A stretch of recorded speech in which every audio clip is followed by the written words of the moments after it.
എല്ലാവർക്കും നമസ്കാരം, പ്രണാമം. നമ്മുടെ ഇന്നത്തെ രണ്ടാം ദിവസത്തെ റൂമിയും കൃഷ്ണനും ഈ പ്രഭാഷണം ആരംഭിക്കുന്നതിന് മുമ്പ് ഒരു ഗീതകം കേൾക്കാം. മധുരാഷ്ടകം വല്ലഭാചാര്യരുടെ കുറച്ച് കേട്ടിട്ട് നമുക്ക് നമ്മുടെ സംസാരത്തിലേക്ക് പ്രവേശിക്കാം.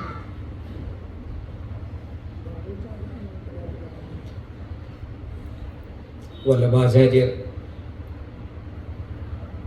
ദ്വൈതവാദത്തിൻ്റെ ആളാണ്, ഒരു മഹാഗുരുവാണ്. അദ്ദേഹം തെലങ്കാനയിലാണ് ജീവിച്ചത്. ഭക്തിയിലൂടെ എങ്ങനെ ദൈവ സാക്ഷാത്കാരത്തെ, ആത്മസാക്ഷാത്കാരത്തിൻ്റെ വഴി എങ്ങനെയാണ് ഭക്തിയിലൂടെ സാധ്യമാകുന്നത് എന്നതിനെ ജീവിതം കൊണ്ട് ബോധ്യപ്പെടുത്തിയ ഒരു ഗുരുവാണ്. അദ്ദേഹം 15-ാം നൂറ്റാണ്ടിലാണ് ജീവിച്ചത്. അപ്പം അദ്ദേഹത്തിൻ്റെ ഈ ഗീതകം മധുരാഷ്ടകം കേട്ടിട്ടുണ്ടാവില്ല, നല്ല പരിചയം ഉണ്ടാകേണ്ടതാണ്. അത്രയും ഒരു ദിവ്യ പ്രണയത്തിൻ്റെ ഒരു മൂർത്തമായ ഒരു അനുഭൂതി നമുക്ക് ഉള്ളിൽ തരും. അതുകൊണ്ട് അത് കേൾക്കുമ്പോൾ എനിക്ക് റൂമിയുടെ പ്രണയ തലത്തെ, ആ ദിവ്യ പ്രണയത്തെ എങ്ങനെയാണോ റൂമി ആ ദൈവികതയെ അനുഭവിക്കാനുള്ളൊരു വഴി, ഈ റൂമിയുടെ മാർഗത്തെ പ്രണയ മാർഗം എന്ന് തന്നെയാണ് പറയുന്നത്. നമ്മൾ ഭക്തി മാർഗം എന്ന് പറയുന്നതിൻ്റെ ഒരു കുറച്ചുകൂടിയുള്ള മറ്റൊരു തലമാണ്. ആ ഭക്തി മാർഗം എങ്ങനെ ഈ കൃഷ്ണ ബോധത്തിൽ എങ്ങനെയാണ് ഈ ഭക്തി മാർഗവും അതുപോലെ തന്നെ റൂമിയുടെ വഴിയിലെ പ്രണയമാർഗവും എങ്ങനെ ഒരുമിക്കുന്നു എന്നതിനെ മനോഹരമായി ആവിഷ്കരിക്കുന്ന ഒരു ആ സങ്കല്പത്തെ നമ്മുടെ ഉള്ളിലേക്ക് ഇങ്ങനെ ഒരു ആവാഹിക്കുന്ന ഒരു പ്രണയത്തിൻ്റെ ഒരു പ്രാണൻ ഒളിഞ്ഞിരിക്കുന്ന വരികളാണ് ഈ മധുരാഷ്ടകത്തിലുള്ളത്. നമുക്കതൊന്ന് കേട്ട്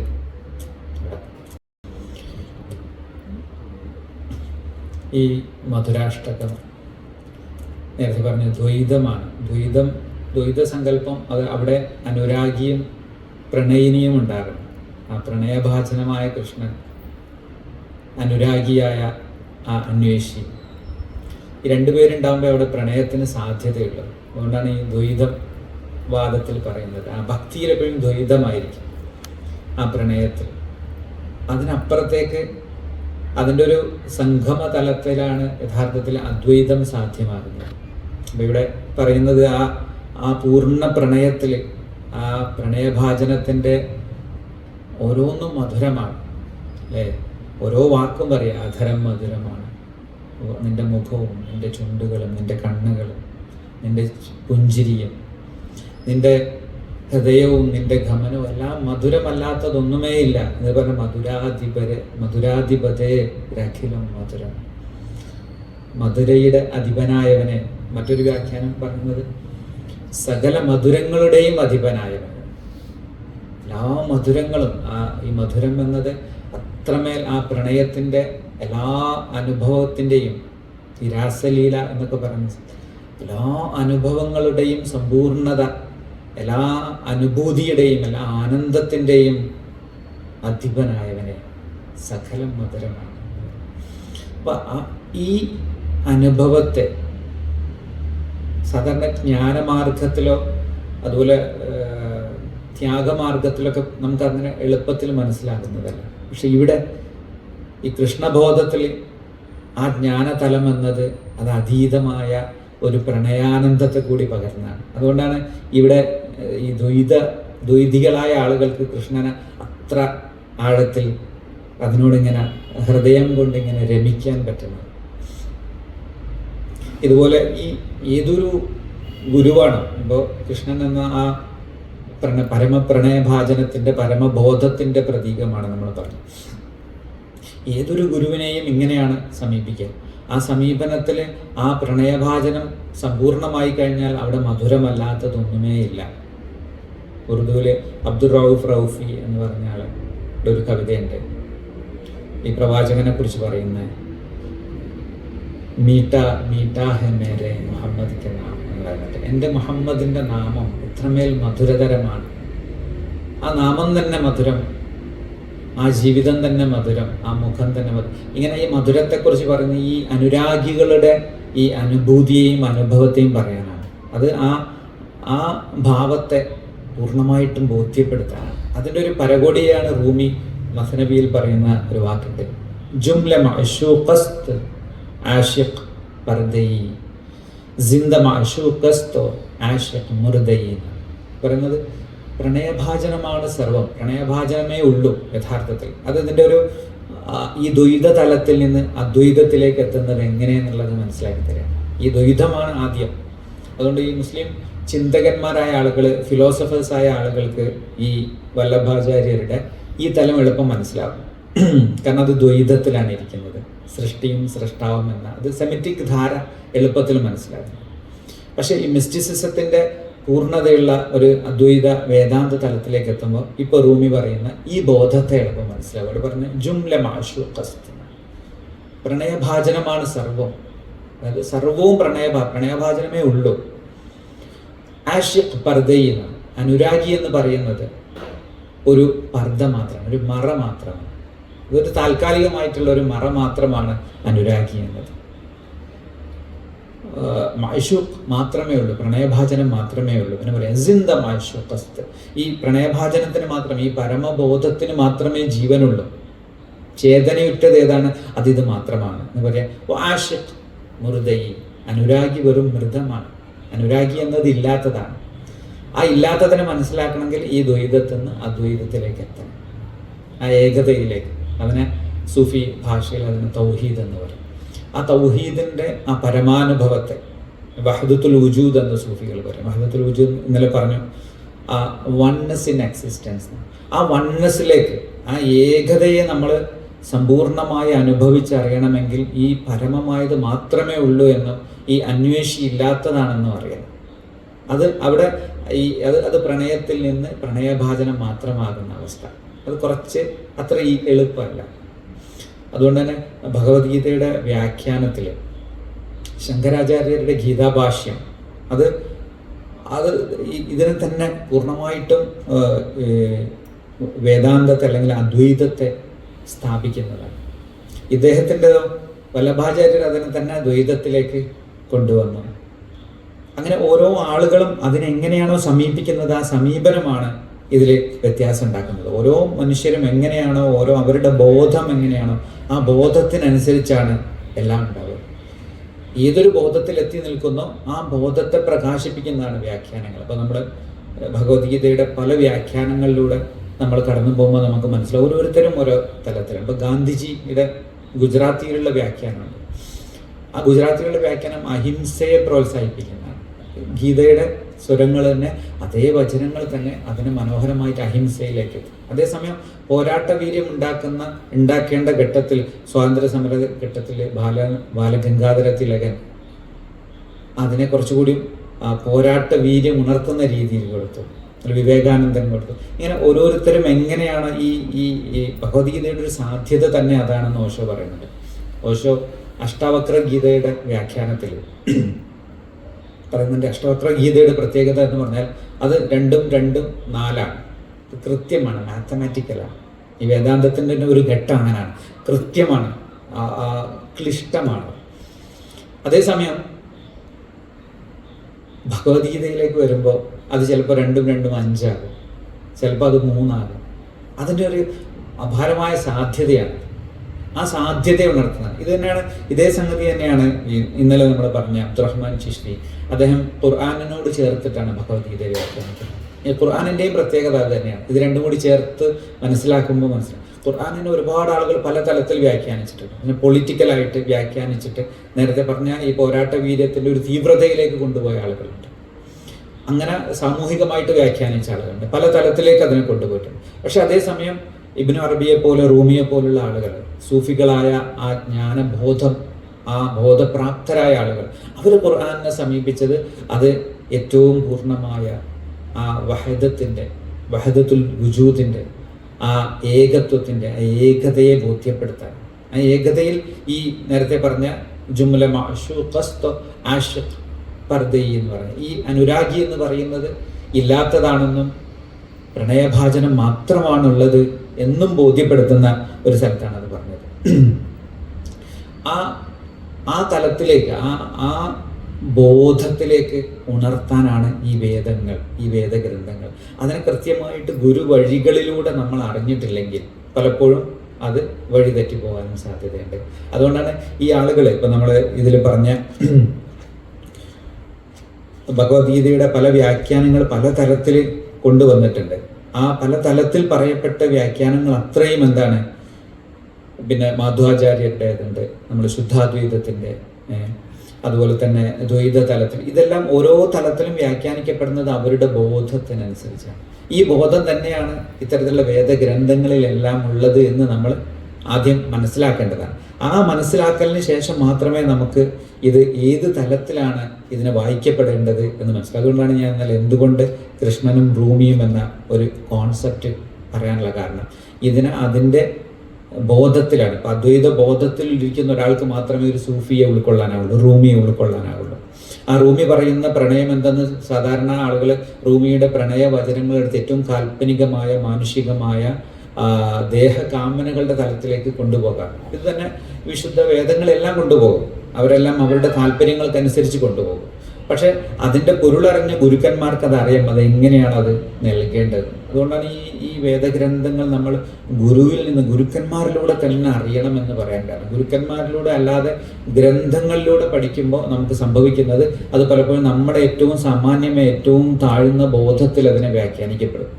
നമുക്ക് യുക്തിവാദികളും നിഷേധികളുമായ ആളുകൾ വേദങ്ങളെ വായിക്കുന്നത്, ഗുരുക്കന്മാരെ വായിക്കുന്നത്, പ്രവാചകന്മാരെ പറയുന്നത്, ഇതൊക്കെ കേൾക്കുമ്പോൾ നമുക്കുള്ള ഒരു കേവല യുക്തിയിൽ അത് വളരെ കൃത്യമാണെന്നും അതത്രയും എത്ര നിഷേധാത്മകമാണ് ഇവരുടെയൊക്കെ സമീപനം എന്നും തോന്നും. പക്ഷെ നമ്മളത് ഗുരുക്കന്മാരിലൂടെ അറിയുമ്പോൾ മാത്രമേ ഇത് എത്രമേൽ പൊരുളാർന്നതാണെന്ന്, അത്രമേൽ പ്രകാശപൂർണമാണെന്ന് നമുക്കറിയാൻ സാധിക്കുകയുള്ളൂ.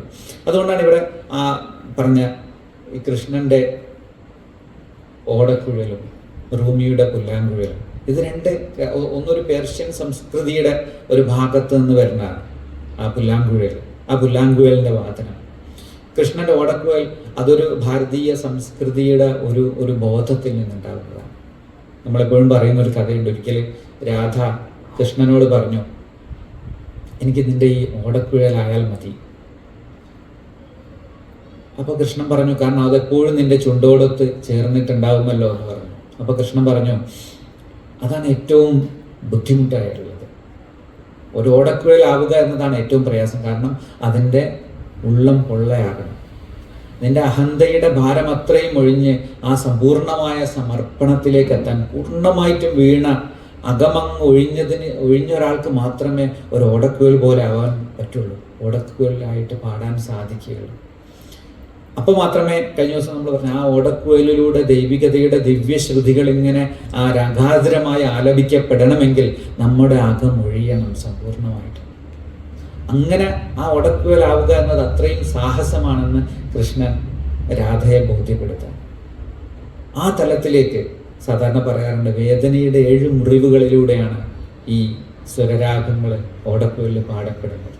അതുപോലെ ഈ പുല്ലാങ്കുഴൽ, റൂമിയുടെ പുല്ലാങ്കുഴൽ, റൂമി ആദ്യം തന്നെ മസ്നവിയിൽ നമ്മൾ കഴിഞ്ഞ ദിവസം പറഞ്ഞു, ബിഷ്ണു അസ്നൈ ചൂൻ ഹിക്കായത് മീ കുനത് അസ് ജുദായിഹ ഷിക്കായത് മീ കുനത് എന്ന് പറയുന്നത് നീയാകുന്ന ഓടക്കുഴൽ. നീയാണ് അനൈ എന്നൊരു വാക്കാണ്. അതൊരു പേർഷ്യൻ സംഗീതോപകരണമാണ്. ഓടക്കുഴലിൻ്റെ മറ്റൊരു വകഭേദമാണ്.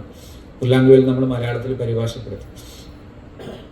അപ്പം അതിൽ ആ ഗാനം, നീയാകുന്ന ആ ഓടക്കുഴലിൽ ആ ദൈവികതയുടെ ഗാനം ഇതിലൂടെ ശ്രുതിമധുരമായി ആലപിക്കപ്പെടണമെങ്കിൽ നിന്റെ അകം അത്രയും ഒഴിയണം, നിന്റെ അകം പൊള്ളയാകണം. ആ പൊള്ളയാകയാൽ മാത്രമേ അതിലൂടെ ആ സംഗീത സ്വരങ്ങൾ വരികയുള്ളൂ. അതിനു വേണ്ടിയാണ് ആ സമർപ്പണം വേണ്ടത്. ഇന്നലെ പറഞ്ഞതിനോട് ചേർത്ത് തന്നെ പറയാം. അതാണ് കൃഷ്ണൻ പറഞ്ഞത്, സർവധർമാൻ പരിത്യജ്യ മാമേകം ശരണം വ്രജ എന്ന് പറയുന്നത്. നീ എല്ലാം വിട്ടിട്ട് എന്നിലേക്ക് വന്നാൽ, എല്ലാത്തിനെയും വിടുമ്പോൾ മാത്രം ഈ സമർപ്പണം സാധ്യമാകുന്നത് എപ്പോഴാണ്?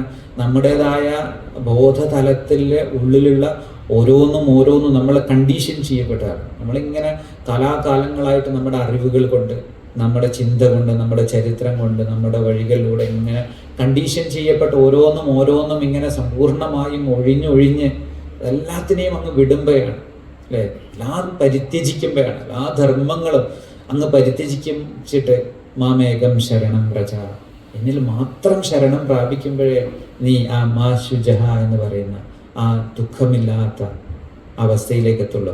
ദുഃഖമില്ലാത്ത ആ ദൈവികത നിന്നിലൂടെ പാടപ്പെടണമെങ്കിൽ യഥാർത്ഥത്തിൽ എന്ത് വേണം? അങ്ങനെ അതിലൂടെ അത് പൂർണ്ണമായും നീ നിന്നെ തന്നെ വിട്ടെങ്കിൽ മാത്രമേ അത് സംഭവിക്കുകയുള്ളൂ. അതുകൊണ്ടാണ് റൂമിയുടെ പുല്ലാങ്കുഴലും കൃഷ്ണന്റെ ഓടക്കുഴലും ഇത് രണ്ടും ഒരേ ബോധത്തിലേക്ക് നമ്മളെ കൊണ്ടുവരുന്നത്. ആ പ്രണയബോധത്തിലേക്ക്, ആ ജ്ഞാനബോധത്തിലേക്ക്, ആ ആനന്ദഹർഷത്തിലേക്ക്. കൃഷ്ണൻ എന്നത് ആ കളിയെ അറിഞ്ഞവനാണ്. യഥാർത്ഥത്തിൽ നമ്മൾ ഒരു ജ്ഞാനമാർഗത്തിലൂടെ നമ്മൾ ഒരുപാട് സഞ്ചരിച്ചാൽ, ഒരുപാട് ചോദ്യങ്ങൾക്കും ഉത്തരങ്ങൾക്കും അപ്പുറത്തേക്ക് അതീതമായി നമ്മൾ പിന്നെയും പിന്നെയും സഞ്ചരിച്ചെത്തിയാൽ ഒടുവിലെത്തുന്നത് ഈ പ്രാപഞ്ചികത എന്ന ഈ മഹാലീലയിലേക്കാണ്. വിശുദ്ധ ഖുർആൻ പറയുന്നത് ഇന്നമൽ ഹയാത്ത ദുനിയ ലഇബുൻ വലഹ്വുൻ വസീനത്തുൻ. ഈ പ്രാപഞ്ചികത എന്ന് പറഞ്ഞാൽ ഒരു വലിയ കളിയും തമാശയും അലങ്കാരവും അല്ലാതെ മറ്റൊന്നുമല്ല. കൃഷ്ണൻ പറയുന്ന ആ മഹാലീലയിലേക്ക് എപ്പോഴാണോ നമ്മുടെ ബോധം, നമ്മുടെ ജ്ഞാന അന്വേഷണം എത്തിച്ചേരുന്നത്. അല്ലാതെ നമുക്ക് പല പല ഉത്തരങ്ങൾ പറയാം. നമുക്ക് യുക്തി കൊണ്ട്, നമ്മുടെ ചിന്ത കൊണ്ട്, നമ്മുടെ അറിവ് കൊണ്ട് നമ്മൾ പലരോടും പലതും ചോദിക്കുമ്പോൾ നമുക്ക് ഒരുപാട് ഉത്തരങ്ങൾ കിട്ടും. പക്ഷെ ഉത്തരങ്ങളെല്ലാം പിന്നെയും പിന്നെയും പൊളിയും നമ്മൾ അതിൻ്റെ അപ്പുറത്തേക്ക് പോകുമ്പോൾ. ആ ഉത്തരങ്ങൾക്കപ്പുറത്ത് ആ ദൈവികതയുടെ ഒരു മഹാലീലയുണ്ട്, ഒരു പ്രണയലീല. സൂഫികൾ അതിനൊരു പ്രണയലീല എന്ന് പറയാണ് റൂമി പറയുന്നത്. സൂഫി ജ്ഞാന ചക്രവർത്തിയായിട്ട് അറിയപ്പെടുന്ന ആളാണ് ഇബ്നു അറബി എന്ന് പറഞ്ഞത്. ഈ രണ്ട് ഗുരുക്കന്മാരിലൂടെയാണ് നമ്മുടെ സഞ്ചാരം. അതുകൊണ്ടാണ് ഇത് രണ്ടും ഇതിൽ ചേർത്ത് പറയുന്നത്. ഇബ്നു അറബി പറയുന്നത് ഈ പ്രപഞ്ചം സൃഷ്ടിക്കപ്പെടുന്നത് തന്നെ കുന്തു കൻസൻ മഖ്ഫിയ അഹ്ബബ്തു അൻ ഉറഫ ഫഖലഖ്തുൽ ഖൽഖ എന്ന് പറയുന്ന ഒരു ദൈവിക വചനമായിട്ട് പറയുന്നതാണ്. അത് ഈ ഞാൻ പരമ നിഗൂഢമായൊരു നിധിയായിരുന്നു, ആ ദൈവികതയുടെ ഭാഷയിൽ പറയാം. അങ്ങനെ ഞാൻ എന്നെ തന്നെ പ്രണയിച്ചു, അങ്ങനെ ഞാൻ മനുഷ്യനെ സൃഷ്ടിച്ചു, അല്ലെങ്കിൽ സൃഷ്ടികളെ സൃഷ്ടിച്ചു. സർവഭൂതാണ് അല്ല, എല്ലാ ഉദ്ഭൂതമായ സകലതും എന്താണ്? എനിക്ക് എന്നോട് തന്നെയുള്ള പ്രണയത്തിൻ്റെ ഒരു ചാക്രികതയാണ്. അവിടെയാണ് ഇതൊരു ഒരു ചക്രമായിട്ട് നമ്മൾ കണ്ടാൽ, അല്ലെങ്കിൽ നമ്മൾ വേദാന്തികൾ പറയുന്ന ഒരു തീക്കൊള്ളി എടുത്ത് ഇങ്ങനെ ചുറ്റുമ്പോൾ ഈ വട്ടം എന്നത്, ഈ വട്ടത്തിനൊരു ആദ്യം ഉണ്ടാകണം, അതിങ്ങനെ ചുറ്റിയിട്ട് അതിനൊരു അന്ത്യം ഉണ്ടാകും. നമ്മുടെ ആ കാഴ്ചയാണ് ഇങ്ങനെ കാണുമ്പോഴാണ്.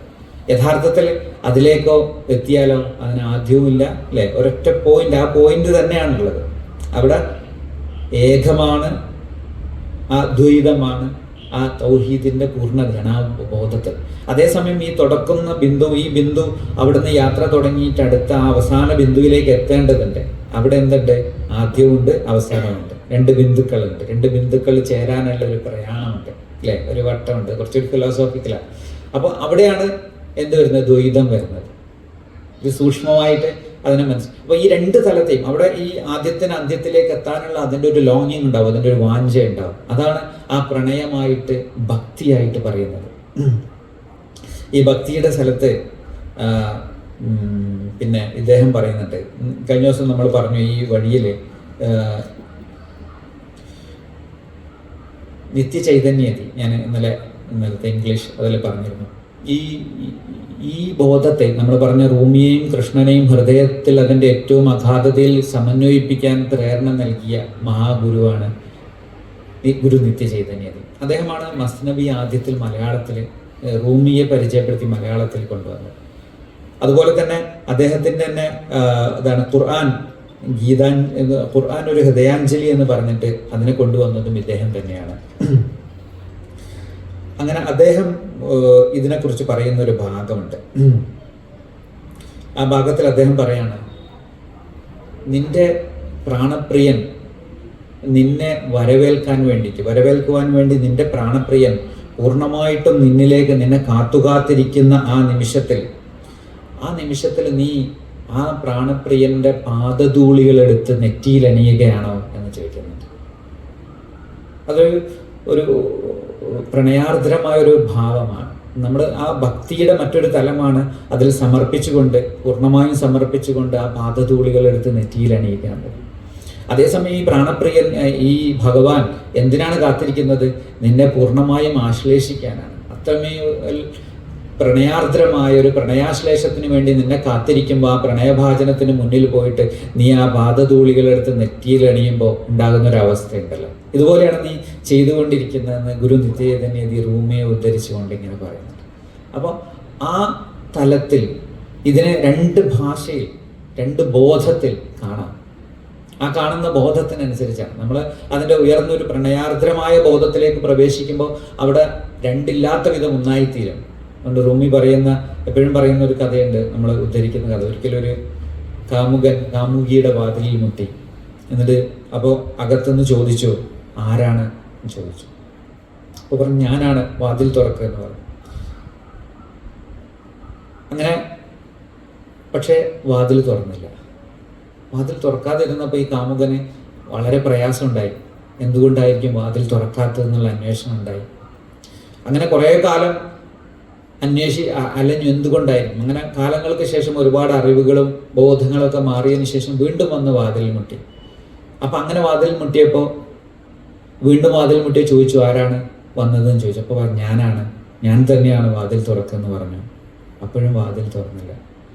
അപ്പോൾ ഭയങ്കരമായ പ്രയാസം ഉണ്ടായിട്ട് എന്തായിരിക്കും അതിൻ്റെ കാരണം എന്ന അതിൻ്റെ ഉറവയിലേക്ക് പോവുകയും അന്വേഷണത്തിലൂടെ സഞ്ചരിക്കുകയും ഒടുവിൽ വന്നിട്ട് വാതിൽ മുട്ടി. അപ്പോൾ ചോദിച്ചു, ആരാണ്? പറഞ്ഞു, നീ തന്നെയാണ് വാതിൽ തുറക്കുന്നത്. അപ്പോൾ വാതിൽ തുറന്ന കാമുകി പറഞ്ഞു, ഇവിടെ 2 പേർക്ക് ഇടമില്ല എന്ന് പറഞ്ഞു.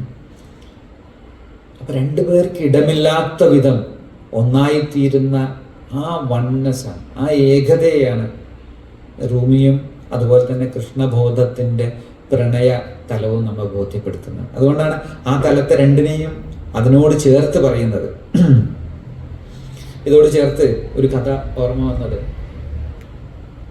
ഒരിക്കൽ നമ്മൾ കേൾക്കുമ്പോൾ ചില കൃഷ്ണന്റെ കഥകൾ ചിലപ്പോൾ കേൾക്കുമ്പോൾ നമുക്ക് ഇതെന്ത് എത്ര നിസ്സാരമായ ഒരു കഥ എന്ന് വിചാരിക്കും. അതിനെ തന്നെ റൂമി, ഇപ്പം ഞാൻ അതിൻ്റെ റൂമിയിലൂടെ കൃഷ്ണനെ അറിയാൻ ശ്രമിക്കുമ്പോൾ എത്ര ആഴത്തിലാണത് മനസ്സിലാകുന്നത് എന്നുള്ളത് കൂടി ഒന്ന് സംവദിക്കാൻ വേണ്ടിയാണ് ഇങ്ങനെ ഒരു വിഷയം തന്നെ വന്നത്.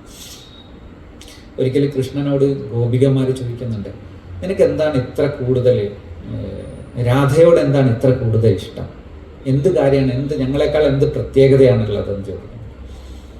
അപ്പോൾ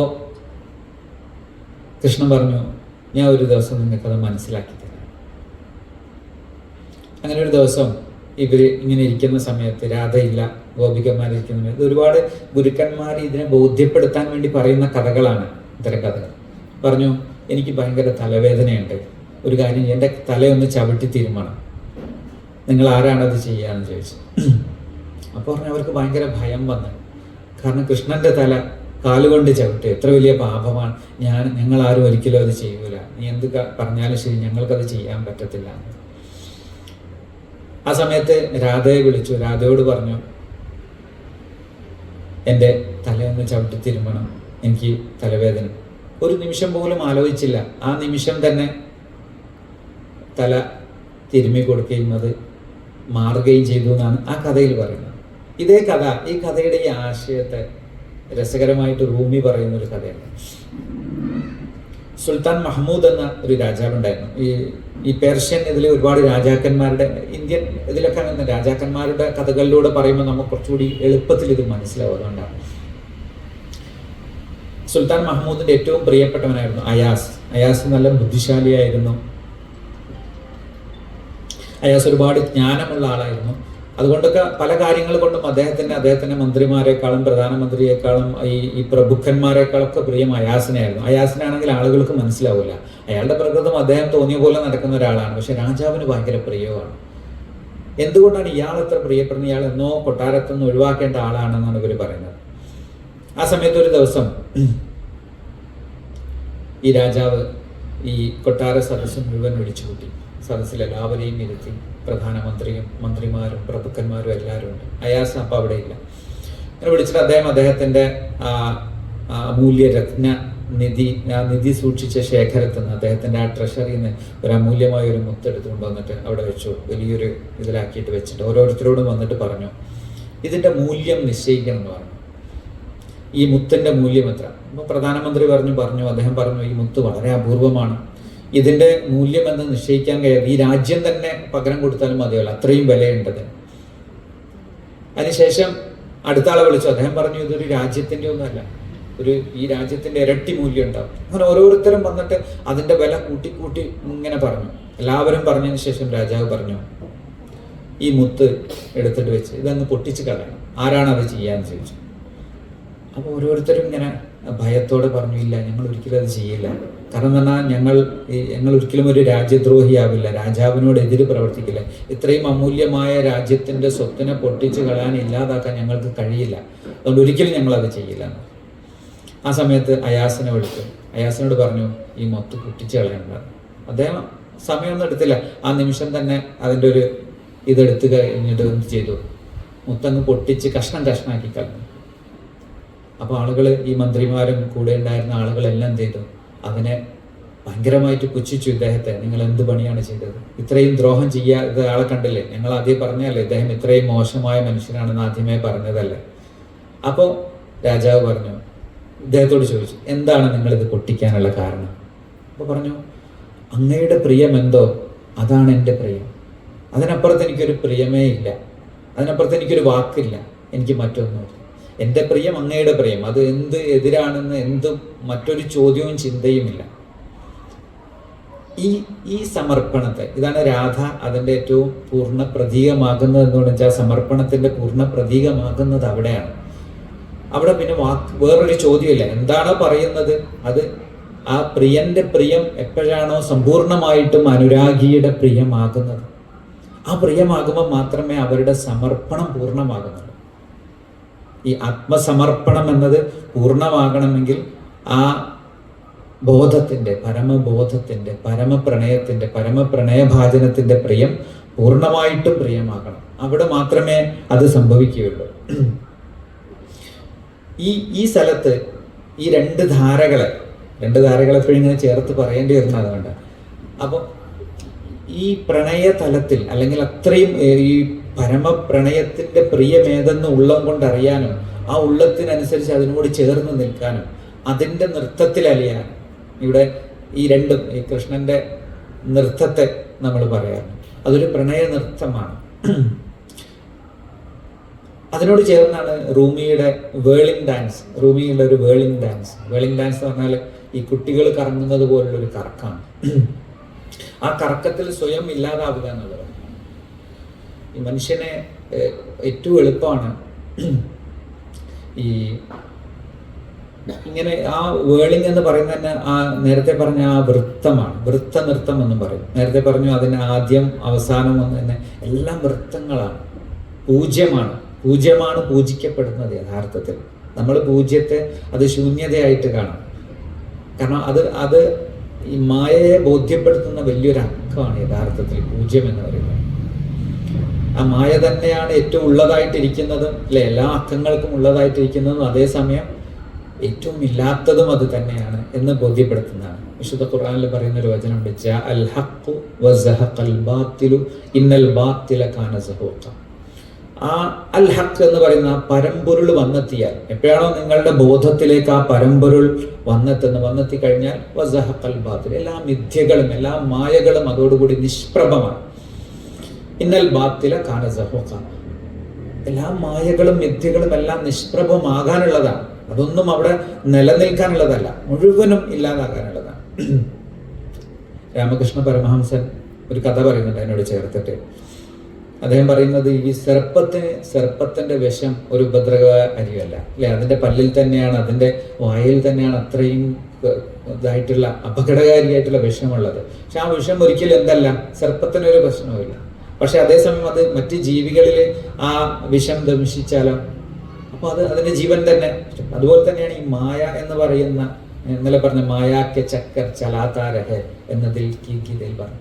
ഈ മായാക്ക ചക്ര, ഈ ചക്രത്തിൽ, ഈ മായയുടെ ചക്രം ദൈവത്തിന് എന്തില്ല, വിഷമായതല്ല. പക്ഷെ മനുഷ്യനെ സംബന്ധിച്ചിടത്തോളം ഈ മായയുടെ ചക്രത്തിൽ പെട്ടുപോവുക എന്നുള്ളത് വളരെ അപകടകരമാണ്. അപ്പൊ ആ ചക്രത്തിൽ നിന്ന് മുക്തനാക്കാനാണ് യഥാർത്ഥത്തിൽ ഗുരുക്കന്മാർ ഈ സമർപ്പണത്തിന്റെ വഴിയെ പറയുന്നത്.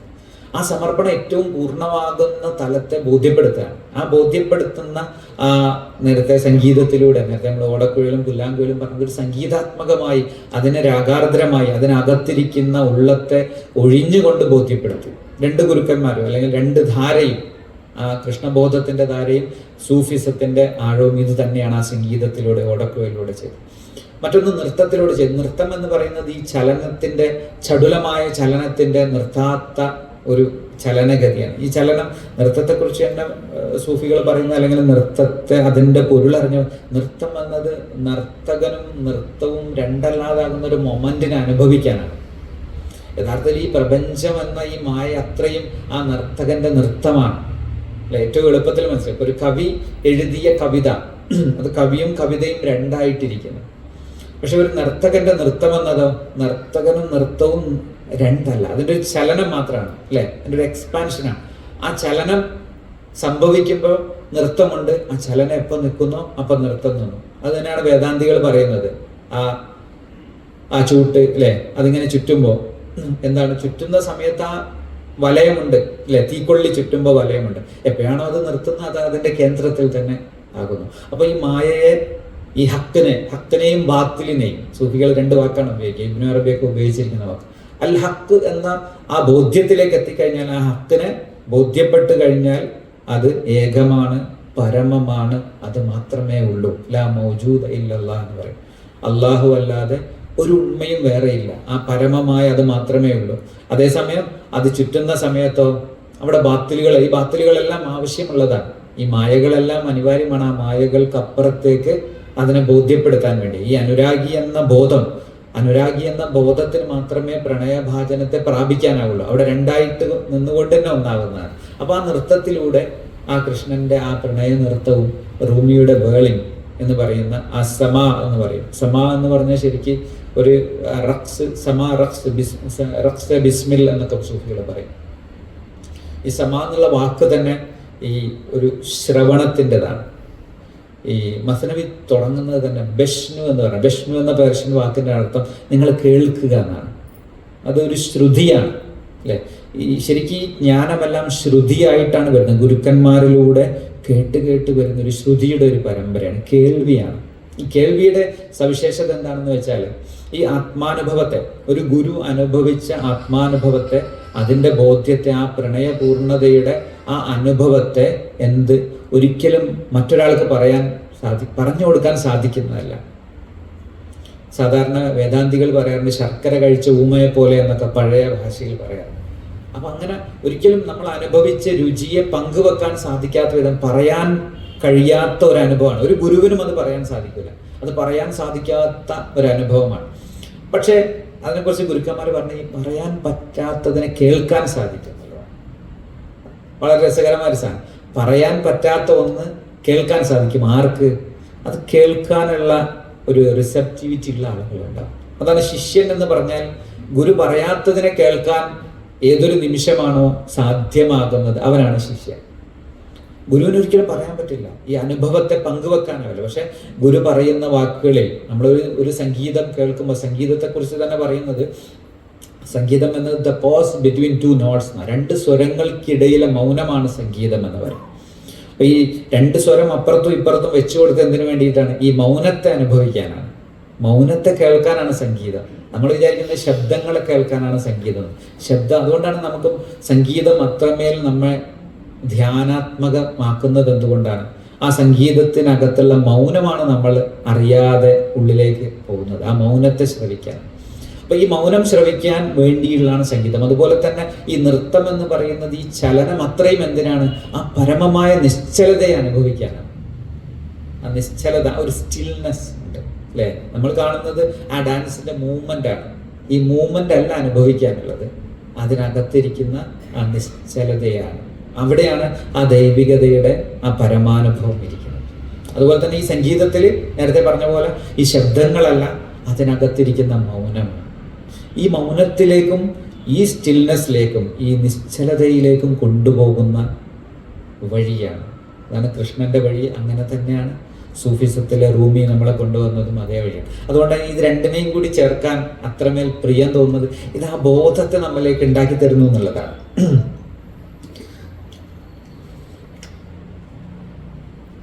അതുണ്ടാക്കി തരാൻ ആ ബോധം ഉണ്ടാകുന്ന തലത്തെ, കഴിഞ്ഞ ദിവസം നമ്മൾ പറഞ്ഞ ഭഗവത്ഗീതയിലെ 10-20 10-ാമത്തെ അധ്യായത്തിലെ 20-ാമത്തെ ആ ശ്ലോകം, അഹമാത്മഗൂഢാകേശ സർവഭൂതാശയ സ്ഥിത അഹമാദിശ്ച മദ്യം ച ഭൂതാനന്ദാം ഏവച എന്ന് പറഞ്ഞു. അതായത് എല്ലാ ഭൂതങ്ങളിലും എല്ലാത്തിലും ഇരിക്കുന്നത് എങ്ങനെയാണ്? അതിൻ്റെ പ്രകാശമായിട്ടാണ് ഇരിക്കുന്നത്. ഇന്നലെ ഗവർണർ അതിനെക്കുറിച്ച് നല്ല രസമുള്ളൊരു സംഭവം പറഞ്ഞു. ഈ സെമിറ്റിക് ധാരയിൽ പറയപ്പെടുന്ന ഒന്നാണ്, ആദ്യമായിട്ട് ആദമിനെ സൃഷ്ടിച്ചു, മനുഷ്യൻ്റെ ആദ്യത്തെ സൃഷ്ടി. ആദമിനെ സൃഷ്ടിച്ചിട്ട് എല്ലാത്തിനോടും അതിനെ പ്രണമിക്കാൻ പറഞ്ഞു. പക്ഷെ ഇബ്ലീസ് മാത്രം പ്രണമിച്ചില്ല എന്നാണ് പറയുക. അത് ഒരു അഹന്തയെ പ്രതിനിധീകരിക്കുന്നതാണ് ഇബ്ലീസ് എന്നത്.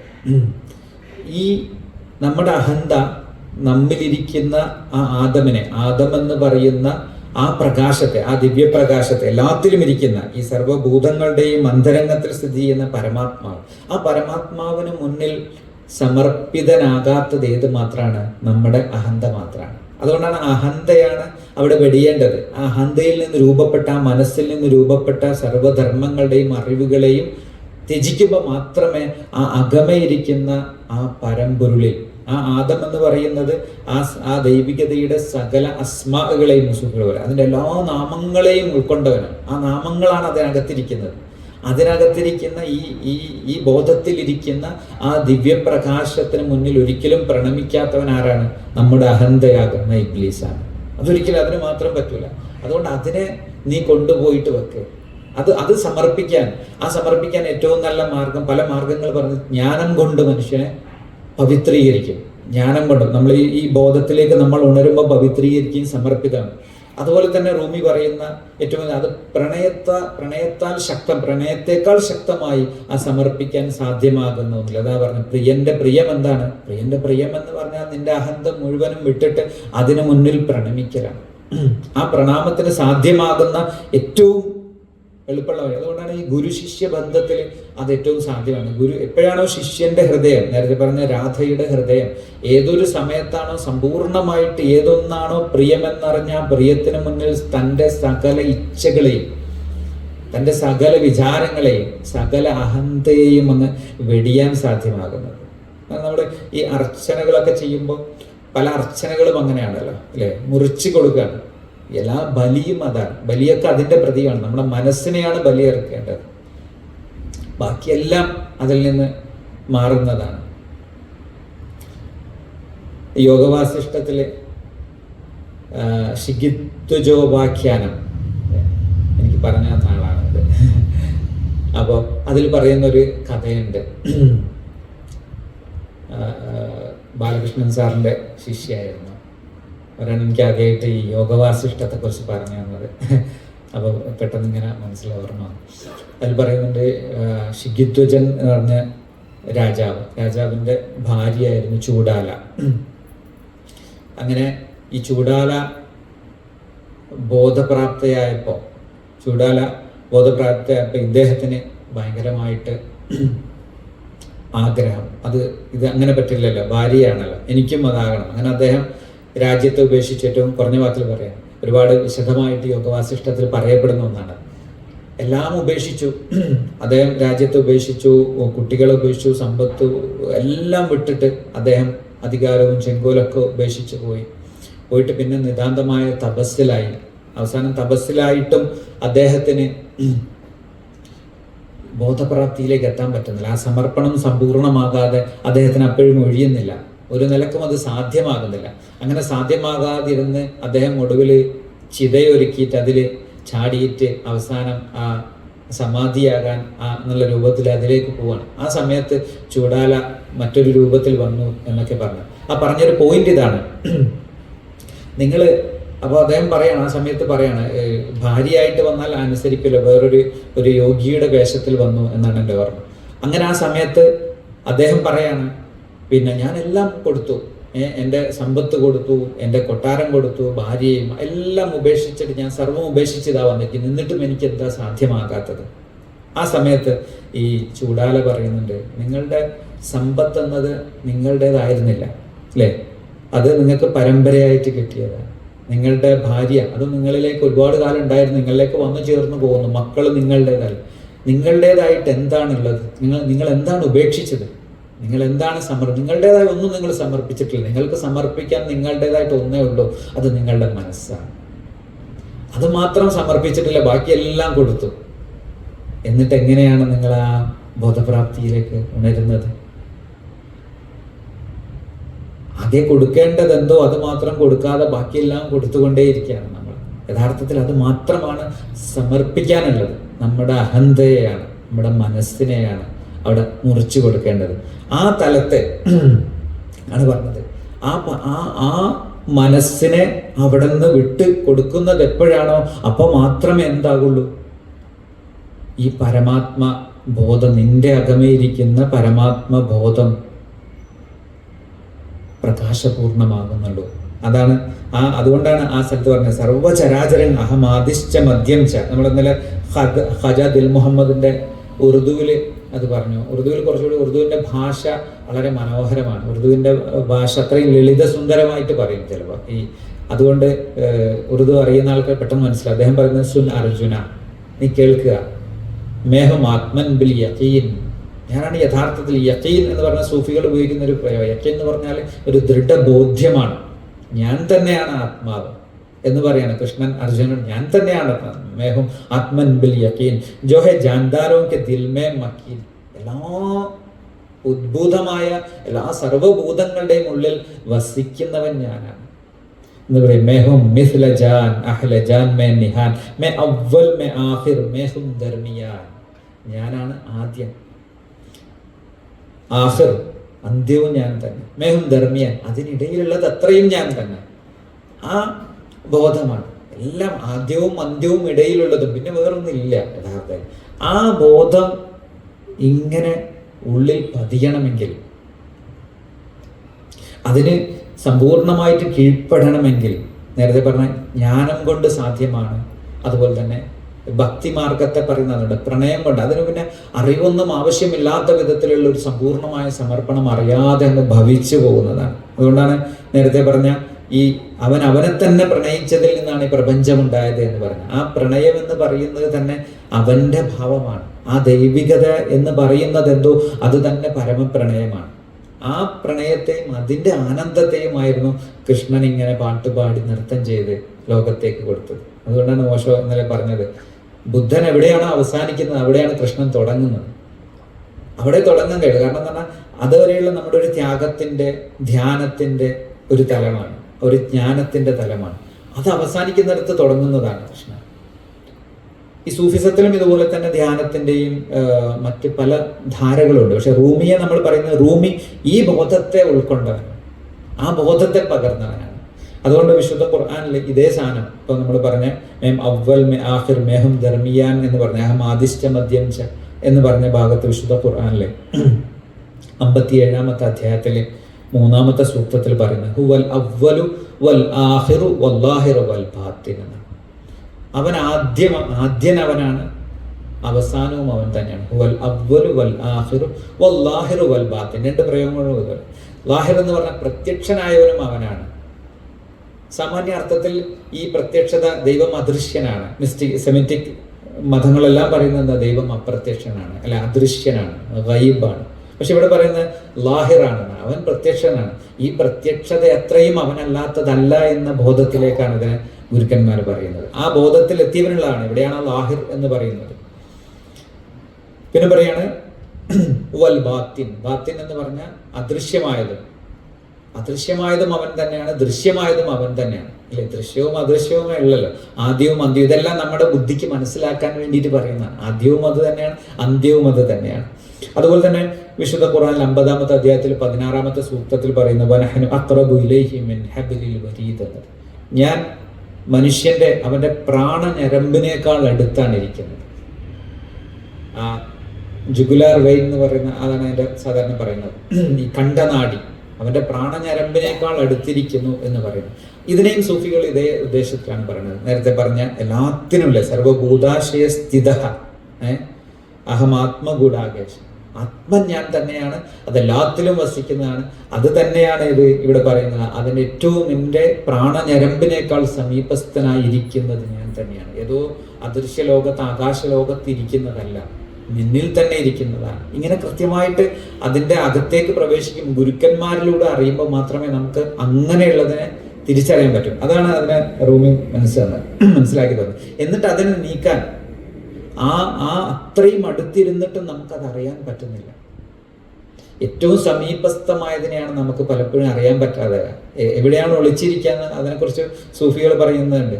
ഒടുവിൽ സാധാരണ വേദാന്തികൾ പറയുന്ന കഥയുണ്ട്. ദൈവം എവിടെ ഒളിക്കുമെന്ന് ആലോചിച്ചു. കാരണം മനുഷ്യന്റെ ഒളിക്കാൻ ഒരിടവുമില്ല. ലോകത്ത് ഒരുപാട് സ്ഥലങ്ങൾ നോക്കി, ശൂന്യാകാശത്ത് നോക്കി, സമുദ്രത്തിന്റെ ആഴങ്ങൾ നോക്കി എന്ന് പറയുന്ന ഒരു കഥയുണ്ട്. അപ്പോൾ അവിടെയൊക്കെ നോക്കിയപ്പോൾ പറഞ്ഞു, അത് കുറച്ചു കാലം കഴിഞ്ഞാൽ മനുഷ്യൻ അവിടെ എത്തും, ശൂന്യാകാശത്തെത്തും, കടലിനടിയിലെത്തും, എവിടെ ഒളിച്ചാലും എത്തും. ഒളിക്കാൻ ഒരേ ഒരു സ്ഥലമുള്ളത് മനുഷ്യ ഹൃദയത്തിലാണ്, അവന്റെ അകമേ തന്നെ. അവിടെ ഒരിക്കലും മനുഷ്യൻ നോക്കൂല, തൻ്റെ ഉള്ളിലേക്ക് മാത്രം നോക്കൂല. അതുകൊണ്ട് അവിടെ ഒളിക്കാമെന്ന് ദൈവം തീരുമാനിച്ചു എന്ന് രസകരമായി ഗുരുക്കന്മാർ പറയാറുണ്ട്. അപ്പൊ ആ അകമയാണ്, അതിലാണ് ഉള്ളത്. അതാണ് ആത്മഗൂഢ സർവഭൂതാശയ സ്ഥിതി. അതിനകത്ത്, അതിൻ്റെ ഉള്ളിൽ അത് വസിക്കുകയാണ്. അതുകൊണ്ട് ആ അകമേ വസിക്കുന്നതിന് മനുഷ്യനും ഇടയിലുള്ള തടസ്സം എന്താണ്? ആ മറകളെയാണ് മനസ്സാകുന്ന മറ, അഹന്തയാകുന്ന മറ, നമ്മുടെ ദേഹേച്ഛകളാകുന്ന മറ, ഇതെല്ലാമാണുള്ളത്. ഈ മറകളെ നീക്കി കൊണ്ടുവരിക എന്നല്ല. പേർഷ്യൻ സൂഫി കവിയായ ഹാഫിസ് പറയുന്നത്, നീ തന്നെയാണ് നിന്റെ മറ. നിന്നിൽ നീ എന്ന ബോധമുണ്ടല്ലോ, നീ എന്ന വിചാരമുണ്ടല്ലോ, അതിനേക്കാൾ വലിയൊരു മറയില്ല.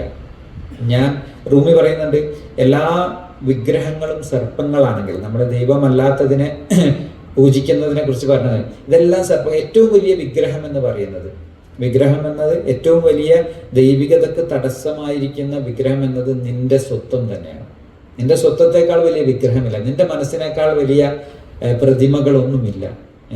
കാരണം തടസ്സമായിരിക്കുന്ന യാതൊന്നുമില്ല. ബാക്കിയെല്ലാം പോകുമ്പോൾ അവസാനം ബാക്കിയാകുന്നത് അതാണ്. അത് ഇബ്രാഹിം എന്ന ഇന്നലെ ഗവർണർ പറഞ്ഞ പ്രവാചകൻ, അത് എല്ലാത്തിനെയും തകർത്തിട്ട് അവസാനം ഏറ്റവും വലിയ വിഗ്രഹത്തിന്റെ മേലെ കോടാലി തൂക്കിയിട്ടു എന്ന് പറയും. ഏറ്റവും വലിയ വിഗ്രഹം എന്നത് എന്താണ്? തൂക്കിയിടേണ്ട കോടാലി എവിടെയാണ് തൂക്കിയിടുന്നത്? ഞാൻ എന്ന വിഗ്രഹത്തിന് മേലെയാണ് ആ കോടാലി. കാരണം അത് എപ്പോഴും ഉണർന്നു വരുന്നതാണ്. എത്ര അതിനെ വെട്ടിയാലും പോകാത്ത വിധം അത് പിന്നെയും ഉണർന്നു വരുന്നതാണ്. അവിടെയാണ് ആ സ്ഥലത്തെ ആ സാക്ഷ്യത്തിലേക്ക്, അല്ലെങ്കിൽ ഈ എത്തേണ്ട ഒരു ഇടമുണ്ട്. ഇതിനപ്പുറത്ത് പോയിട്ട് സാക്ഷിയാകേണ്ട ഒരു സ്ഥലമുണ്ട്. കഴിഞ്ഞ ദിവസം നമ്മളത് പറഞ്ഞു. മിർസ ഗാലിബ് പ്രശസ്തനായ ഉറുദു കവിയാണ്. അദ്ദേഹത്തിന്റെ ഒരു വരി അതിനോട് ചേർത്ത് പറഞ്ഞു, അസ്ലെ ഷഹൂദോ ഷാഹിദോ മഷ്ഹൂദ് ഏക് ഹെ. ഈ ബോധത്തിലേക്ക് എത്തുമ്പോൾ ഉണ്ടാകുന്ന ഈ സാക്ഷിയാകുന്നവൻ, അല്ലേ? സാക്ഷിയാകുന്നവനുണ്ട്, സാക്ഷിയാകുന്ന ഒരു കർമ്മമുണ്ട്, സാക്ഷിയാക്കപ്പെടുന്ന ഒന്നുണ്ട്. 3 കാര്യങ്ങളാണുള്ളത്, അല്ലേ? ഈ ലവറുണ്ട്, ലവ് ഉണ്ട്, ബിലവ്ഡ് ഉണ്ട്, അല്ലേ? അനുരാഗി, പ്രണയഭാചനം, പ്രണയം. അതുപോലെ തന്നെ സാക്ഷിയുണ്ട്, സാക്ഷ്യമുണ്ട്, സാക്ഷിയാകുന്നവൻ. ഇതെല്ലാം ഒന്ന് തന്നെയാകുന്ന ഒരു നിമിഷമുണ്ട്. അതാണ് അതിൻ്റെ ഏറ്റവും രസകരമായ സാധനം. അതാണ് നേരത്തെ പറഞ്ഞ ജുംല പർദി എന്ന് പറഞ്ഞ്. ആഷിഖ് ഇല്ലാത്തതാണ്, അനുരാഗി ഇല്ലാത്തതും പ്രണയഭാചനം മാത്രം. അവസാനം ആ ഒന്ന് മാത്രമേ ഉള്ളൂ. ഈ വൃത്തം പൂർണ്ണമാകുമ്പോൾ വൃത്തത്തിന് ആദ്യവുമില്ല അന്ത്യവുമില്ല, ആദ്യത്തിൽ നിന്ന് അന്ത്യത്തിലേക്കുള്ള ആ പ്രയാണവുമില്ല.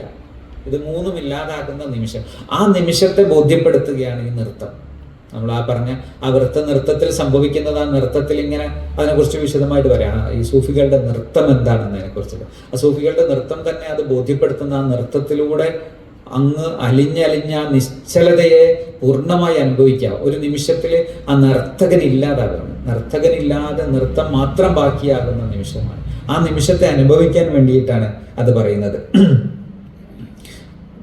ആ സ്ഥലത്താണ് ഈ എല്ലാത്തിനെയും വിട്ടിട്ട് നീ വരിക എന്ന് പറഞ്ഞത്. വിശുദ്ധ ഖുർആൻ അങ്ങനെ എല്ലാം സമർപ്പിച്ചുകൊണ്ട് ആ ദൈവികതയിൽ അലിഞ്ഞ ആളുകളെയാണ് സൂഫികൾ ഔലിയ എന്ന് പറയാം. ഔലിയ എന്ന് പറഞ്ഞാൽ ദിവ്യാത്മാക്കളായ ആളുകളാണ്. നേരത്തെ പറഞ്ഞ പൂർണ്ണമായിട്ട് മാ മേഘം ശരണം വ്രജ എന്ന് പറഞ്ഞ് മാ ശുജഹ, ആ ദുഃഖമില്ലാതായ ആളുകൾ, അവരെ കുറിച്ച് വിശുദ്ധ ഖുർആൻ പറയുന്നതാണ് അലാ ഇന്ന ഔലിയ അല്ലാഹി ലാ ഖൗഫുൻ അലൈഹിം വലാ ഹും യഹ്സനൂൻ.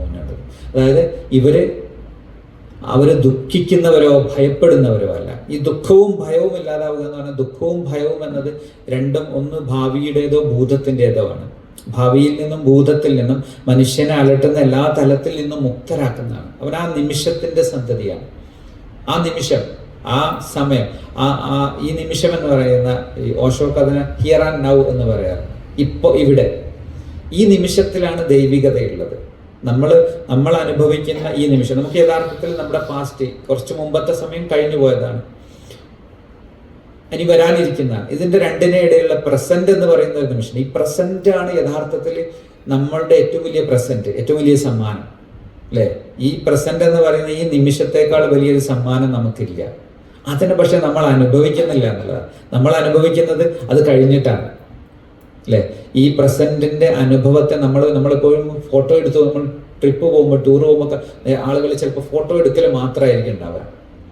ഫോട്ടോ എടുത്തോണ്ടേ ഇരിക്കും. എന്നിട്ട് എന്താണ്, കുറെ കഴിഞ്ഞിട്ട് ഫോട്ടോ കാണാൻ. ആ നിമിഷത്തെ അനുഭവിക്കാൻ നമുക്ക് പറ്റുന്നില്ല. ഇത് തന്നെയാണ് നമ്മുടെ ജീവിതവും സംഭവിക്കുന്നത്. നമ്മുടെ ഈ നിമിഷമാകുന്ന ഈ സമ്മാനത്തെ, ഈ പ്രസന്റിനെ, ആ പരമമായ ആ ബോധം നമുക്ക് പ്രസന്റ് ചെയ്തതാണ്. ഈ പ്രസന്റിനെ നമുക്ക് ആ പ്രസന്റായിട്ട് എടുക്കാൻ നമുക്ക് പറ്റാതെ നമ്മൾ പാസ്റ്റിലേക്കും ഇതിലേക്കും പോകും. അവിടെയാണ് ദുഃഖവും ഭയവും ഉണ്ടാവുന്നത്. ആ ദുഃഖത്തിന്റെയും ഭയത്തിന്റെയും കണ്ണിയിൽ നിന്ന് രക്ഷപ്പെട്ടവനാണ് യഥാർത്ഥത്തിൽ ഔലിയ എന്ന് പറയുന്നത്. അപ്പൊ അവർ യഥാർത്ഥത്തിൽ ദുഃഖമോ ഭയമോ ഉള്ളവരല്ല. വലാഹും യഹ്സനൂൻ എന്ന് പറഞ്ഞ ലാ തഹ്സൻ എന്ന് പറയും സൂഫികൾ. അതാണ് മാ ഷുജഹ എന്ന വാക്കിന്റെ അതേ അറബി വാക്കാണ് ലാ തഹ്സൻ. നീ ദുഃഖിക്കരുത്, ദുഃഖമില്ല. പിന്നെ പ്രവാചകന്റെ ഏറ്റവും അടുത്ത അനുയായിയായ അബൂബക്കർ, ആദ്യത്തെ ഖലീഫയായ, അവരിങ്ങനെ പ്രവാചകന്റെ ജീവിതാവസാന ഘട്ടത്തിൽ അവിടുന്ന് മക്കയിൽ നിന്ന് നാട് വിട്ടു പോകുന്നുണ്ട്. അങ്ങനെ ഒരു ഗുഹയിൽ അഭയം തേടുന്നുണ്ട്, ശത്രുക്കളെ ഓടിക്കുന്ന ഒരു കഥ.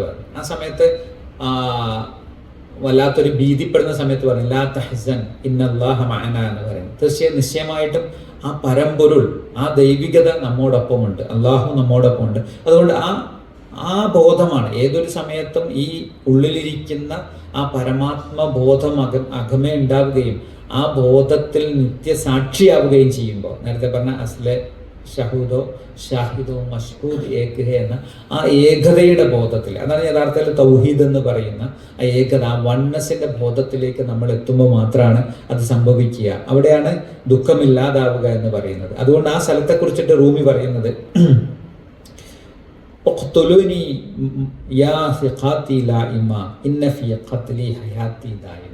നീ അതിന് ചെയ്യേണ്ടതെന്നാണ്, നിന്റെ ഈഗോയെ നീ ഇല്ലാതാക്കുക. ഹേ പ്രിയനെ, നിന്യമായ ഈ അഹത്തെ കൊല ചെയ്യുക.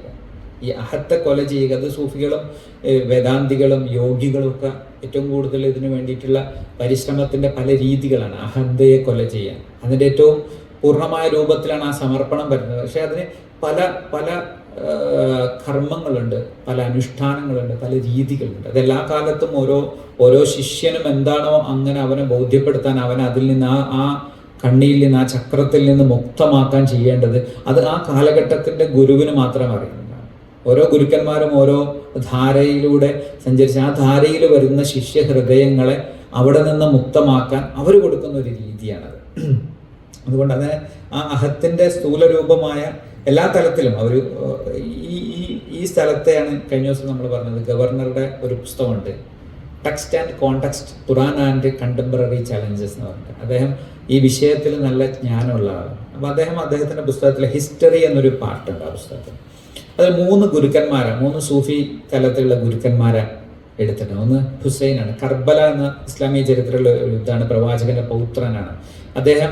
അധികാര സ്ഥാനങ്ങളോട്, അധികാരമോ രാഷ്ട്രീയമോ അല്ല, അതിനപ്പുറത്തുള്ള ഒരു ആധ്യാത്മ ബോധത്തെ ഉൾക്കൊണ്ട ആളാണ്. അതിന് വലിയൊരു ചരിത്രമാണ്. അതിന് രാഷ്ട്രീയമായി പല തലത്തിൽ അതിന് വ്യാഖ്യാനിക്കപ്പെടാറുണ്ടെങ്കിലും ഏറ്റവും ആധ്യാത്മികമായ ഔന്നത്യത്തെ പ്രാപിച്ചുകൊണ്ട് ഇതിനെല്ലാം നിഷേധിച്ച ആളാണ്.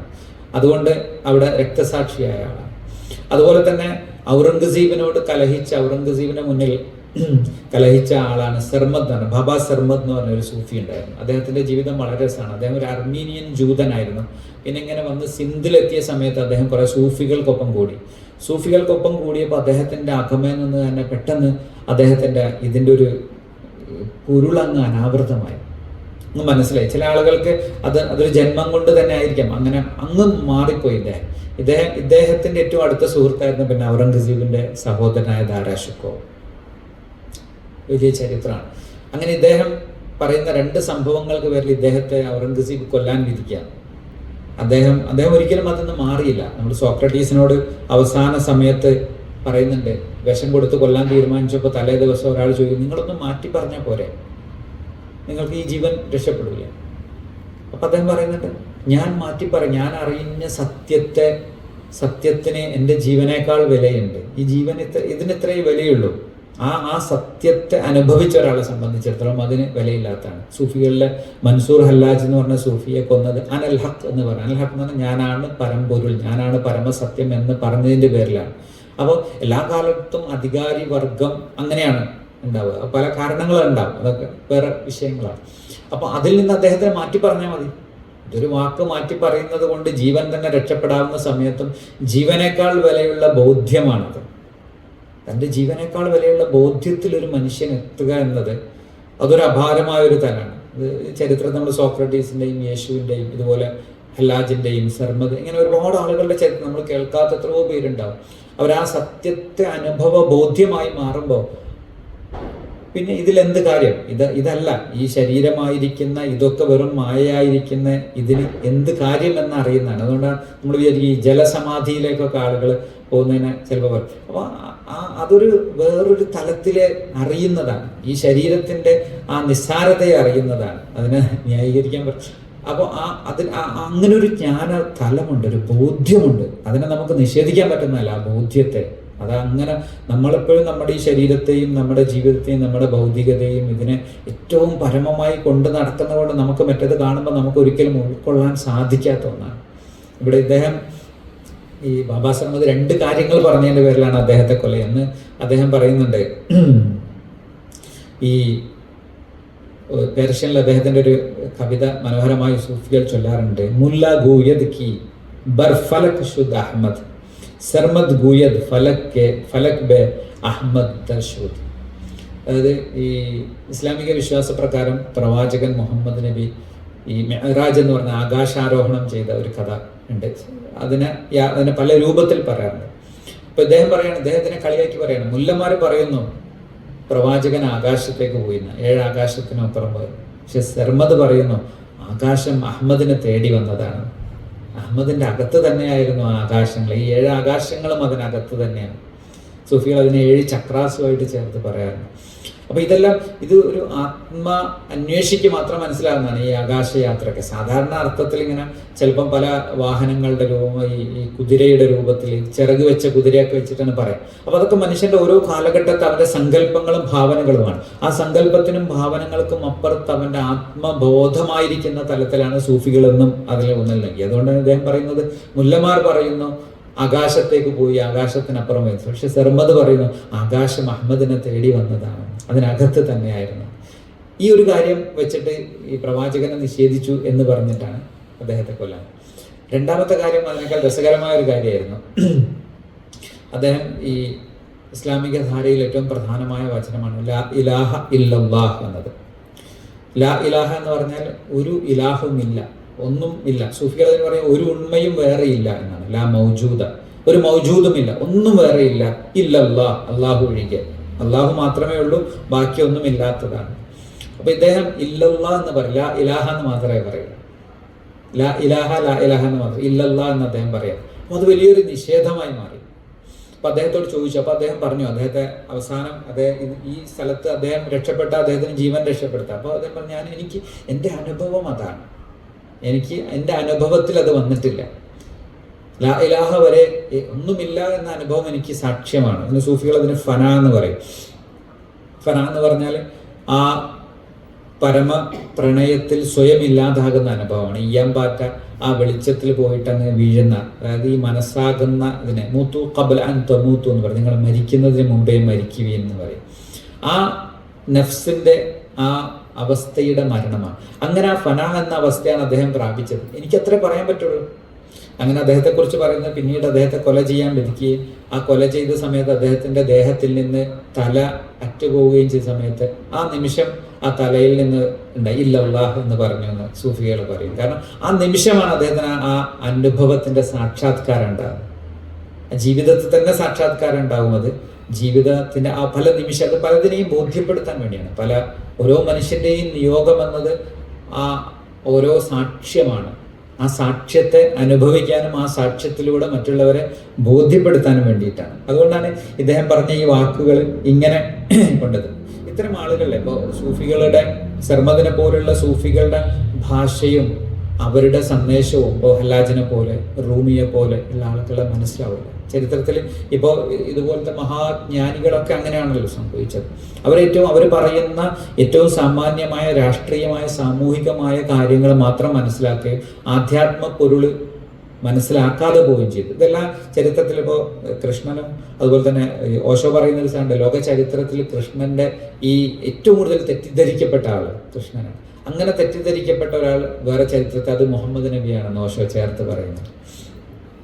ഇത് കാരണം എന്ന് പറഞ്ഞാൽ അത് മറ്റൊരു ബോധമാണ്. ആ ബോധത്തിൽ ആധ്യാത്മ ബോധത്തിന്റെ പരകോടി കഴിഞ്ഞ് പിന്നീട് സമൂഹത്തിലേക്ക് വന്നാൽ ആ സാമൂഹികതയുടെ സ്ഥലത്തുണ്ടായ പല കാര്യങ്ങളുണ്ട്. അതൊരു പല കളികളാണ്, പല മറകളാണ്, മറകൾക്ക് മേൽ മറകളാണ്. ആ മറകൾക്കപ്പുറത്ത് കാണാൻ നമ്മളെ കേവല യുക്തിക്ക് സാധിക്കില്ല. അതുകൊണ്ട് അവരെ ഏറ്റവും സാമാന്യനായ ഒരാളാക്കി മാറ്റും. അപ്പം അത് ഏറ്റവും നമുക്കടുത്ത ഉദാഹരണം ശ്രീനാരായണ ഗുരുവാണ്. ശ്രീനാരായണ ഗുരു അത്രയും ആ ബോധപ്രാപ്തിയുടെ പരമോന്നതി പ്രാപിച്ചൊരു പരമഹംസൻ. ആ ഗുരുവിനെ നമ്മൾ പിന്നീട് കാണുന്നത് എന്താണ്? ഒരു കേവല സാമൂഹ്യ പരിഷ്കർത്താവിന്റെ ഒരവസ്ഥ. അത് പറഞ്ഞ ആ തലത്തിലല്ലേ നമ്മളൊക്കെ ഒരു ജാതി, ഒരു മതം, ഒരു ദൈവം എന്ന് പറയുന്ന ഒരു സ്ഥലത്ത് മാത്രം കാണുന്ന, അതിനപ്പുറത്തുള്ള ആ ദൈവദശകത്തിലൊക്കെ പറയുന്ന ഭാഗത്ത് അത്ര ക്ലിയർ ആയിട്ട് ഏകതയെ പറഞ്ഞ, അദ്വൈതത്തെ പറഞ്ഞ അദ്വൈതിയായ ഗുരു അതാർക്കും അറിയില്ല. കാരണം എന്ന് പറഞ്ഞാൽ സമൂഹം അങ്ങനെയാണ്. അത് കാലങ്ങൾ കഴിയുമ്പോൾ എന്തായിരിക്കും, ഇപ്പോൾ നാരായണ ഗുരു ഇപ്പോൾ കുറച്ച് കാലമല്ലായിട്ടുള്ളൂ ശരിക്കില്ലേ, ഒരു നൂറ്റാണ്ട് പോലും ആകാത്ത ഗുരുവിനെ പോലും ഇങ്ങനെയാണ് നമ്മുടെ സമൂഹം ഏറ്റെടുത്തെങ്കിൽ നൂറ്റാണ്ടുകൾ എത്രയോ കഴിഞ്ഞ ഗുരുക്കന്മാരൊക്കെ പിന്നീട് എത്ര മാറിയിട്ടുണ്ടാവും അല്ലെ? എത്രത്തോളം മനുഷ്യനെ അത് പറഞ്ഞ് അവന്റെ താല്പര്യത്തിനും അവന്റെ ഇച്ഛകൾക്കും അനുസരിച്ച് അതിനെ മാറ്റി തീർത്തിട്ടുണ്ടാവും. അപ്പൊ അവിടെയാണ് ഈ ഗുരുക്കന്മാരും പ്രവാചകന്മാരും ഒക്കെ മനുഷ്യ മനസ്സിലിങ്ങനെ തെറ്റിദ്ധരിക്കപ്പെടുന്നത്. അത് അവര് തന്നെ തീർത്ത മറകളും ഉണ്ടാവും. ഗുരുക്കന്മാർ, നേരത്തെ ഗുർജീഫിനെ കുറിച്ച് സാറിനോട് ഇന്നലെ സംസാരിച്ചു. ഗുർജീഫ് എന്ന അദ്ദേഹം ഒരു അപാരനായ ഗുരുവായിരുന്നു.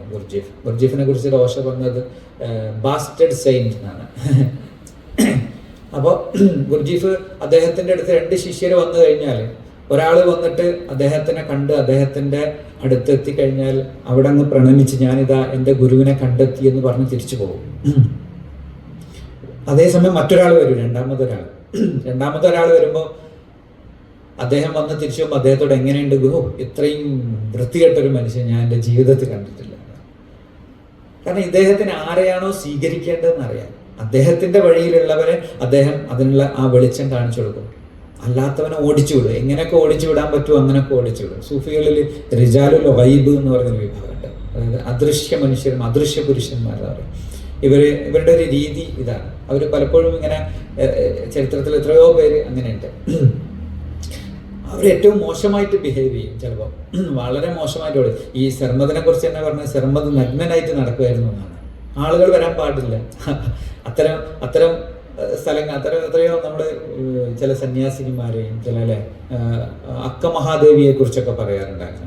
അതുപോലെ അത്തരത്തിലുള്ള പല ഗുരുക്കന്മാരും അങ്ങനെ ജീവിച്ച ആൾക്കാരാണ്. അവർ ആ പ്രകാശത്തിലേക്ക്, അതിൻ്റെ ബോധത്തിലേക്ക് വന്നവർ മാത്രമേ സ്വീകരിക്കേണ്ടതുള്ളൂ എന്നും ആ ബോധത്തിൻ്റെ ആ വഴിക്ക് പറ്റാത്ത ആളുകളാണെങ്കിൽ ഒരിക്കലും ആ വഴിയിലേക്ക് ഇനി വന്നു പോകരുതെന്നും തിരിച്ചറിവുള്ളവരാണ്.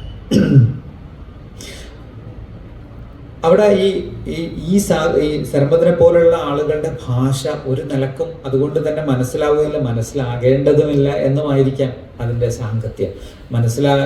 ഈ പ്രാപഞ്ചികതയുടെ ഒരു താളമുണ്ട്. ഈ പ്രാപഞ്ചികതയുടെ നിലനിൽപ്പിന് ആവശ്യമായ ഒരു താളം.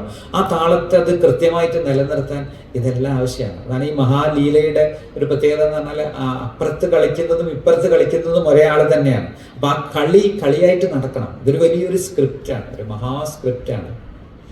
ഈ സ്ക്രിപ്റ്റില് നായകനും വില്ലനും ഇപ്പൊ കമലഹാസനൊക്കെ 10 വേഷമൊക്കെ ചെയ്തതുപോലെ ഒരേ ആള് തന്നെ നായകനും വില്ലനും. നമുക്കിങ്ങനെ കാണുമ്പോൾ നായകൻ വില്ലനെ ഇതാക്കുന്നു, വില്ലൻ ഭയങ്കര ആക്രമണം ചെയ്യുന്നു. പക്ഷെ ആത്യന്തികമായിട്ട് ഈ വേഷമം കഴിക്കുമ്പോൾ, അല്ലെങ്കിൽ ഈ സ്ക്രീനിൽ നിന്ന് വെളിച്ചങ്ങ് മാറുമ്പോൾ ഒന്നേ ഉള്ളൂ. ആ ഒന്നിനെ കാണാൻ, ആ ഒന്നിനെ അറിയാൻ, അതാണ് ആ ജ്ഞാനബോധം കൊണ്ട് മാത്രമേ ആ ഒന്നിനെ അറിയുള്ളൂ. ഇത് വെളിച്ചത്തിന്റെ ഒരു കളിയാണ്. അതുകൊണ്ട് വേദാന്തികൾ പറയും, ഈ പാവക്കൂത്തിലുള്ള നൂല് പിടിക്കുന്ന കളിയെക്കുറിച്ച് പറയും.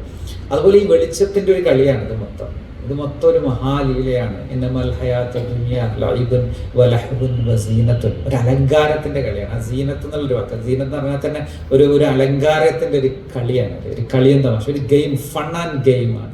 ആ ഫൺ ആൻഡ് ഗെയിമിലേക്ക് ഇതിനെ കൊണ്ടുപോകുന്ന ആ ബോധം അത്ര എളുപ്പത്തിൽ കിട്ടുന്നതല്ല. അത്ര ജ്ഞാനികൾ, അവിടെയാണ് ഈ കൃഷ്ണബോധത്തെ നമ്മൾ പറയുന്നത്. കൃഷ്ണബോധത്തിന്റെ സവിശേഷത എന്ന് പറഞ്ഞാൽ ഇത് കളിയാണെന്നറിഞ്ഞ് കളിക്കാം. നമുക്ക് രണ്ട് രീതിയിൽ കളിക്കാം. അപ്പൊ കുട്ടികൾ കളിക്കുമ്പോൾ കളിയുടെ ഇടയിൽ ഭയങ്കര അടിയും പ്രശ്നമൊക്കെ ഉണ്ടാവും. അപ്പൊ നമ്മളത് കാണുമ്പോൾ നമുക്ക് കളിയാണെന്ന് അറിഞ്ഞുകൊണ്ട് സാരല്ല വിട്ടേക്കും. പക്ഷെ ആ കളിക്കുന്ന സമയത്ത് അവരത്ര തീവ്രമായ വൈരത്തിലാണ്, വൈരാഗ്യവും പ്രശ്നവും ഒക്കെ ഉണ്ടാവും. പക്ഷെ കളി അങ്ങ് കഴിഞ്ഞാൽ അത് കഴിഞ്ഞു അല്ലേ. ഒരു കളിയുടെ ഒരു രഹസ്യമുണ്ട്, ഒരു വലിയ കളി. ആ കളിയുടെ ഒരു രഹസ്യത്തിലേക്ക്, ബോധത്തിലേക്ക് വിരൽ ചൂണ്ടി ആ കളിയെ കളിയായി കാണുകയും കളിയെ കളിയാണെന്നറിഞ്ഞ് കളിക്കുകയും കളിയെ കളിയാണെന്നറിഞ്ഞ് കളിപ്പിക്കുകയും ചെയ്തവരാണ് കൃഷ്ണൻ. അതാണ് അതിൻ്റെ രസമുള്ളത്. കാരണം ഞാൻ ലോ കോളേജിൽ പഠിക്കുന്ന സമയത്ത് ഞങ്ങൾക്കൊരു പ്രിൻസിപ്പൽ ഉണ്ടായിരുന്നു. അപ്പം അദ്ദേഹം ഇങ്ങനെ അന്ന് പറഞ്ഞൊരു കാര്യം എനിക്കിങ്ങനെ ഓർമ്മയായിരുന്നു. അർജുനൻ പറഞ്ഞു, അദ്ദേഹം നല്ല ജ്ഞാനിയായ മനുഷ്യൻ, ഞാൻ ആരോടാണ് യുദ്ധം ചെയ്യേണ്ടത്? എൻ്റെ ഏറ്റവും പ്രിയപ്പെട്ടവരോടാണ്, എൻ്റെ പിതാമഹന്മാരോടാണ്. ഞാൻ എങ്ങനെയാണ് അതിലേക്ക് ഇറങ്ങുക? അവിടെ പ്രേരിപ്പിക്കുന്നത് എത്ര വലിയ അനീതിയാണ് എന്ന് ചോദിച്ചു. അപ്പം ഞാനത് ആ സമയത്ത് മനസ്സിലാക്കുന്നത് ശരിയാണല്ലോ അല്ലേ, അത്ര വലിയൊരു അനീതിയാണ്. പിന്നീട് ഈ തലത്തിലേക്കുള്ളൊരു വായന, അതിലേക്കുള്ളൊരു വഴി തുറക്കുമ്പോൾ നമ്മൾ മനസ്സിലാക്കുന്നത് അങ്ങനെയല്ല.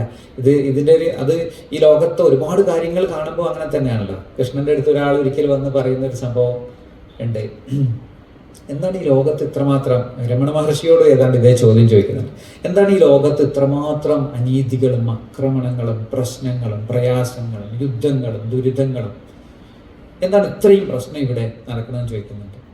അപ്പോൾ കൃഷ്ണൻ ഇങ്ങനെ അദ്ദേഹത്തെ നോക്കിയിട്ട് അടുത്തുണ്ടായിരുന്ന വലിയൊരു മൺകൂന ഉണ്ടായിരുന്നു. ആ മൺകൂന ഇങ്ങനെ കാണിച്ചു കൊടുത്തിട്ട് പറഞ്ഞു, ഈ മൺകൂന കണ്ട അവിടെ എന്താ കാണുന്നത്? കുറേ ചെളിയും മണ്ണുമാണ് കാണുന്നത്. പറഞ്ഞു, നിങ്ങൾ ഈ പൊന്നരിച്ചെടുക്കുന്ന ആളുകളെ കണ്ടിട്ടാണ് ചോദിച്ചു. ഇപ്പോൾ അത് കാണില്ല, പണ്ട് എൻ്റെയൊക്കെ ചെറുപ്പകാലത്ത് നമ്മളൊക്കെ നാട്ടിൽ കാണായിരുന്നു. ഈ പൊന്നരിപ്പന്മാരെന്ന് പറയും. ഇവരിങ്ങനെ കുറേ സമയം ഒരു ചട്ടിയിൽ മണ്ണിട്ടിട്ട് പിന്നെയും വെള്ളമൊഴിച്ച് ഇങ്ങനെ മാറ്റി ചെറിയ നേർത്ത സ്വർണത്തിൻ്റെ തരികൾ. അപ്പം ഈ സ്വർണത്തിൻ്റെ തരി എടുക്കുന്ന, സ്വർണത്തെ അരിച്ചെടുക്കുന്ന ഒരാളെ ഈ വലിയ മൺകൂനയിൽ എന്താ കാണാൻ? അയാൾ ചെളിയും മണ്ണുമല്ലേ കാണാം. അയാളുടെ കാണുന്ന എന്താണ്? സ്വർണത്തിൻ്റെ തരികളാണ് കാണുന്നത്. ഈ പ്രാപഞ്ചികതയിൽ ഇപ്പം ആളുകൾ ചിലപ്പോൾ പറയും ഇതൊരു ഭയങ്കര കെട്ടകാലം എന്നൊക്കെ വാക്ക് ഉപയോഗിക്കും. അത് ഭയങ്കര തെറ്റായ ഒരു പ്രയോഗമായിരിക്കും. കാരണം ആ കാഴ്ചയുടെ പ്രശ്നമാണ്. രമണ മഹർഷി അങ്ങനെയൊക്കെ ഉണ്ടോ? ഈ പ്രാപഞ്ചികതയുടെ താളത്തിൽ ഒരേ ആൾ തന്നെ അനുഭവിക്കുന്ന ആ എല്ലാ സർവഭൂതാശയ സ്ഥിത എന്ന് പറയുന്ന ആ പരമാത്മ പൊരുൾ തന്നെ അനുഭവിക്കുന്ന, പല തലത്തിൽ അനുഭവിക്കുന്നതാണ്. അവിടെ ആ സ്വർണത്തെ കാണുന്നവൻ, ആ ജ്ഞാനം ലഭിച്ചവൻ, ആ കാഴ്ച ലഭിച്ചവന് മാത്രമേ എന്താവുള്ളൂ, അതറിയുള്ളൂ. അല്ലാത്ത ആളുകളെ സംബന്ധിച്ച് ഇത് മാത്രമാണ് കാണുക. ഇതിങ്ങനെ കണ്ടുകൊണ്ടേയിരിക്കും. നമ്മൾ ആ ആക്രമണങ്ങളെ കണ്ടുകൊണ്ടേയിരിക്കും. ഈ കൊല്ലുന്നതും കൊല ചെയ്യപ്പെടുന്നതും ആരാണ്? അതിൻ്റെ ഒരു സൂക്ഷ്മ ജ്ഞാനമുണ്ട്. ആ ജ്ഞാനതലത്തിലേക്ക് പ്രവേശിക്കുമ്പോൾ മാത്രമേ ശാന്തിയുള്ളൂ അല്ലേ. എപ്പോഴും അശാന്തിയിലാകുന്നത് എന്തുകൊണ്ടാണ്? നമ്മളെപ്പോഴും അശാന്തിയെ പ്രകീർത്തിക്കുന്നവരാകുന്നത് അല്ലെ, ദുഃഖത്തെ ഉപാസിക്കുന്നവരാകുന്നത് എന്തുകൊണ്ടാണ്? ഈ കാര്യങ്ങൾ, ഈ ലോകത്തിന്റെ സംഭവം എല്ലാ കാലഘട്ടത്തിലും ഇങ്ങനെ. ഇപ്പൊ നമ്മൾ വിചാരിക്കും ഇപ്പൊ യുദ്ധങ്ങൾ, എന്തൊരു മനുഷ്യൻ. നമ്മൾ ചരിത്രം എടുത്തു നോക്കൂ. ചരിത്രത്തെക്കുറിച്ച് ജ്ഞാനികൾ പറയുന്നുണ്ട്, ലോകത്ത് ഈ ഒരു 3000 കൊല്ലങ്ങൾ കൊണ്ട് 5000 യുദ്ധങ്ങൾ ചെയ്തവനാണ് മനുഷ്യൻ. 5000 യുദ്ധങ്ങൾ, അതിനേക്കാൾ എത്ര കലാപങ്ങൾ, കലഹങ്ങൾ, എത്ര മനുഷ്യർ അതിൻ്റെ പേരിൽ അല്ലേ. ഇതിങ്ങനെ മനുഷ്യനെപ്പോഴും അവനെപ്പോഴും വൈരമുണ്ടാകണം. അപ്പം നമ്മൾ വീട്ടിൽ 2 ബന്ധുക്കൾ ഒരുമിച്ച് താമസിക്കുമ്പോൾ അവിടെ ശത്രുത വരും, വൈരം വരും, അല്ലേ? ഒരു അകത്തേക്ക് ഒരു ധ്യാനാശ്രമമാണ് വിചാരിക്കുക, അതിനകത്ത് കുറച്ചു കാലം എന്നാൽ അതിനകത്ത് പൊളിറ്റിക്സ് വരും, അല്ലേ? എല്ലാത്തിനും അകത്ത് ശത്രുത വരും. കുട്ടികൾ തമ്മിൽ, രണ്ട് കുട്ടികളാണെങ്കിൽ വീട്ടിൽ ആ കുട്ടികൾ തമ്മിൽ അടിയുണ്ടാവും. നമ്മുടെ മനസ്സിൻ്റെ ഒരു സവിശേഷം അതിങ്ങനെ അതിനകത്തിരിക്കും, നമ്മുടെ ഉള്ളിൽ തന്നെ ഉള്ളതാണത്. ഏറ്റവും ഇല്ല നമ്മൾ ഒറ്റക്കാണെങ്കിൽ തന്നെ നമ്മുടെ ഉള്ളിൽ രണ്ടുപേരുണ്ടാവുന്നതാണ്, രണ്ടുപേർ തമ്മിൽ ഫൈറ്റ് ചെയ്തുകൊണ്ടിരിക്കും. ഇങ്ങനെ ഇതിങ്ങനെ പുറത്ത് നമ്മുടെ മനസ്സിൽ ഈ എല്ലാ യുദ്ധങ്ങളും എവിടെ നിന്നാണ് ഉണ്ടാകുന്നത്? മനസ്സിന്ന് ഉണ്ടാകുന്നതാണല്ലോ. ഇപ്പൊ ഒരു ദിവസം ഉക്രൈനെ ആക്രമിക്കാൻ ഇദ്ദേഹത്തിന്റെ മനസ്സിൽ തോന്നുകയാണ് പുട്ടിന്റെ. എന്താ കാര്യം? ഒരു നിമിഷത്തെ തോന്നലാണ്. സദ്ദാം ഹുസൈൻ കുവൈത്ത് പിടിച്ചടക്കം ഒരു നിമിഷത്തെ തോന്നലായിരിക്കും. അത്രയും ആവശ്യമില്ല ഇതൊക്കെ. ഓരോ ഘട്ടത്തിലേക്ക് എത്തിയ ആളുകളെ സംബന്ധിച്ച് എങ്ങനെയാണ് ഈ ലോകത്തെ മുഴുവൻ കീഴടക്കാൻ വേണ്ടി പോയി അലക്സാണ്ടർ ദ ഗ്രേറ്റിനെ കുറിച്ച് പറയുന്നത്.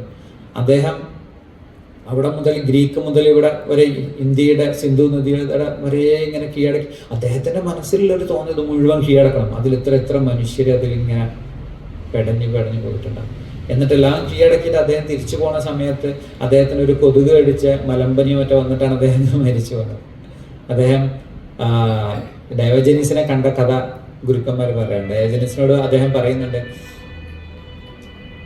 അദ്ദേഹത്തിന്റെ ഈ ഡയോജനീസ് ഇങ്ങനെ സൂര്യന് നേരെ ഇങ്ങനെ വളരെ നഗ്നനായിട്ടിരുന്ന് ഇങ്ങനെ തപസ് ചെയ്യുമ്പോൾ ഇങ്ങനെ സൂര്യ നമസ്കാരം ചെയ്തുകൊണ്ടിരിക്കുന്ന അവസ്ഥയിൽ ഇങ്ങനെ ഇരിക്കുമ്പോഴാണ് അത്ര ഇദ്ദേഹം വരുന്നത്.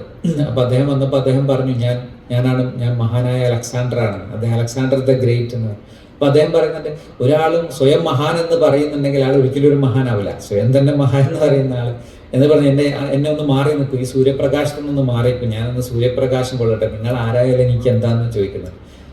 അങ്ങനെ ഒടുവിൽ ഇദ്ദേഹത്തിന്റെ ഒരു മഹത്വം, ഇദ്ദേഹം അരിസ്റ്റോട്ടലിന്റെ ശിഷ്യനായിരുന്നു. അരിസ്റ്റോട്ടൽ പണ്ട് കൊട്ടാരത്തിൽ ഇദ്ദേഹത്തെ പഠിപ്പിച്ചിട്ടുണ്ട്. ഫിലിപ്പ് രാജാവിന്റെ മകനാണ് ഈ അലക്സാണ്ടർ. അപ്പൊ ആ കുറച്ചൊരു ജ്ഞാനബോധം ഇദ്ദേഹത്തിൽ എവിടെ ഉണ്ട്. ഇദ്ദേഹം ഇത്ര വിജിഗീഷുവായിട്ട് പോയ ആളാണെങ്കിലും. അപ്പൊ അദ്ദേഹം ഒടുവിൽ തിരിച്ചു പോകുന്ന സമയത്ത് ഡയോജനീസിനെ കണ്ടിട്ട് പറയുന്നുണ്ട്, എനിക്ക് അടുത്ത ജന്മത്തിൽ അങ്ങേ പോലെ ആകണം, എനിക്ക് ഈ ജന്മം പറ്റിയില്ല, അടുത്ത ജന്മത്തിലെങ്കിലും ഒരു ഡയോജനീസ് ആവുകയാണ് എൻ്റെ ആഗ്രഹം എന്ന് പറഞ്ഞപ്പോൾ ഇദ്ദേഹം പറയുന്നുണ്ട്, ഇദ്ദേഹം പൊട്ടിച്ചിരിച്ചിട്ട് പറഞ്ഞു, ഒരു ഡയോജനീസ് ആവാൻ എന്തിനാണ് ഒരു ജന്മം കാത്തിരിക്കുന്നത്? അത് വളരെ എളുപ്പമാണ്. പക്ഷെ ഒരു അലക്സാണ്ടർ ആകുക എന്ന് പറഞ്ഞാൽ അത്ര എളുപ്പമല്ല. കാരണം അത്രയും ആക്രമണങ്ങൾ നടത്തണം, അത്രയും ലോകത്തെ മുഴുവൻ കീഴടക്കണം, അതിൻ്റെ പിന്നാലെ പോകണം. പക്ഷെ ഒരു ഡയോജനീസ് ആവുക എന്നുള്ളത് വളരെ എളുപ്പം. നിങ്ങൾ ഇപ്പം എന്താണോ ഉള്ളത് അതങ്ങ് വിട്ടാൽ മതി. ഇതുണ്ട് ഒന്നുമില്ലാതെ ഇരിക്കുന്ന ഞാൻ. പക്ഷെ അദ്ദേഹത്തിന് അത് ഉൾക്കൊള്ളാൻ പറ്റുന്നില്ല. എങ്ങനെ വിടും? ഒരിക്കലും വിടാൻ കഴിയില്ലല്ലോ. നിങ്ങളിപ്പോൾ എന്താണോ ഉള്ളത്, നിങ്ങൾ പിടിച്ചിരിക്കുന്നത് എന്തോ അതങ്ങ് കൈവിട്ടാൽ മാത്രം മതി ഒരു അലക്സാണ്ടറിന് ഡയോജനീസ് ആവാൻ. പക്ഷെ ഒരു ഡയോജനീസിന് അലക്സാണ്ടർ ആവണമെങ്കിൽ ഭൗതികമായ ഒരുപാട് കാര്യങ്ങൾ ചെയ്യാൻ. എന്നിട്ട് നിങ്ങളത് അടുത്ത ജന്മത്തിലേക്ക് മാറ്റി വെക്കുന്നു. എന്തൊരു വിദ്യത്താണ് നിങ്ങൾ പറയുന്നത്. അതുകൊണ്ടാണ് ഞാൻ ചിരിച്ചതെന്ന് പറഞ്ഞിട്ട് അദ്ദേഹം അവിടുന്ന് വളരെ വിഷമത്തോടു കൂടി തിരിച്ചുപോയി എന്ന് ഗുരുക്കന്മാർ പറയാറുണ്ട്. അപ്പൊ അങ്ങനെ കടന്നു പോകുന്ന ആളുകൾ, ഈ ലോകത്തെ ആ തലത്തിലേക്ക് മനസ്സിലാക്കി കൊണ്ടുപോകുന്ന ആളുകൾ, ആ ആളുകളാണ് ലോകത്തെ ബോധത്തെ പരിവർത്തിപ്പിച്ചവർ. ഈ ബോധമാണ് എല്ലാ കാലത്തും മനുഷ്യരാശിയുടെ റൂമി പറഞ്ഞ ആ നെയ് എന്ന് പറയുന്നത്.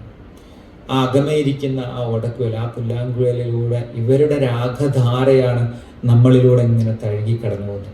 ആ തഴുകി കടന്നു പോകുന്ന ആ രാഗധാര നമ്മൾ അനുഭവിക്കുമ്പോൾ, അതിൻ്റെ ഏറ്റവും സൂക്ഷ്മമായ തലത്തിൽ നമ്മളത് അനുഭവിക്കുമ്പോഴാണ് നമുക്കും അതിൻ്റെ ഏറ്റവും രസകരമായ ഫീൽ കിട്ടുക. അവിടെ മീരാബായിയെ ഓർക്കുകയാണ് ഞാൻ. ഈ റൂമി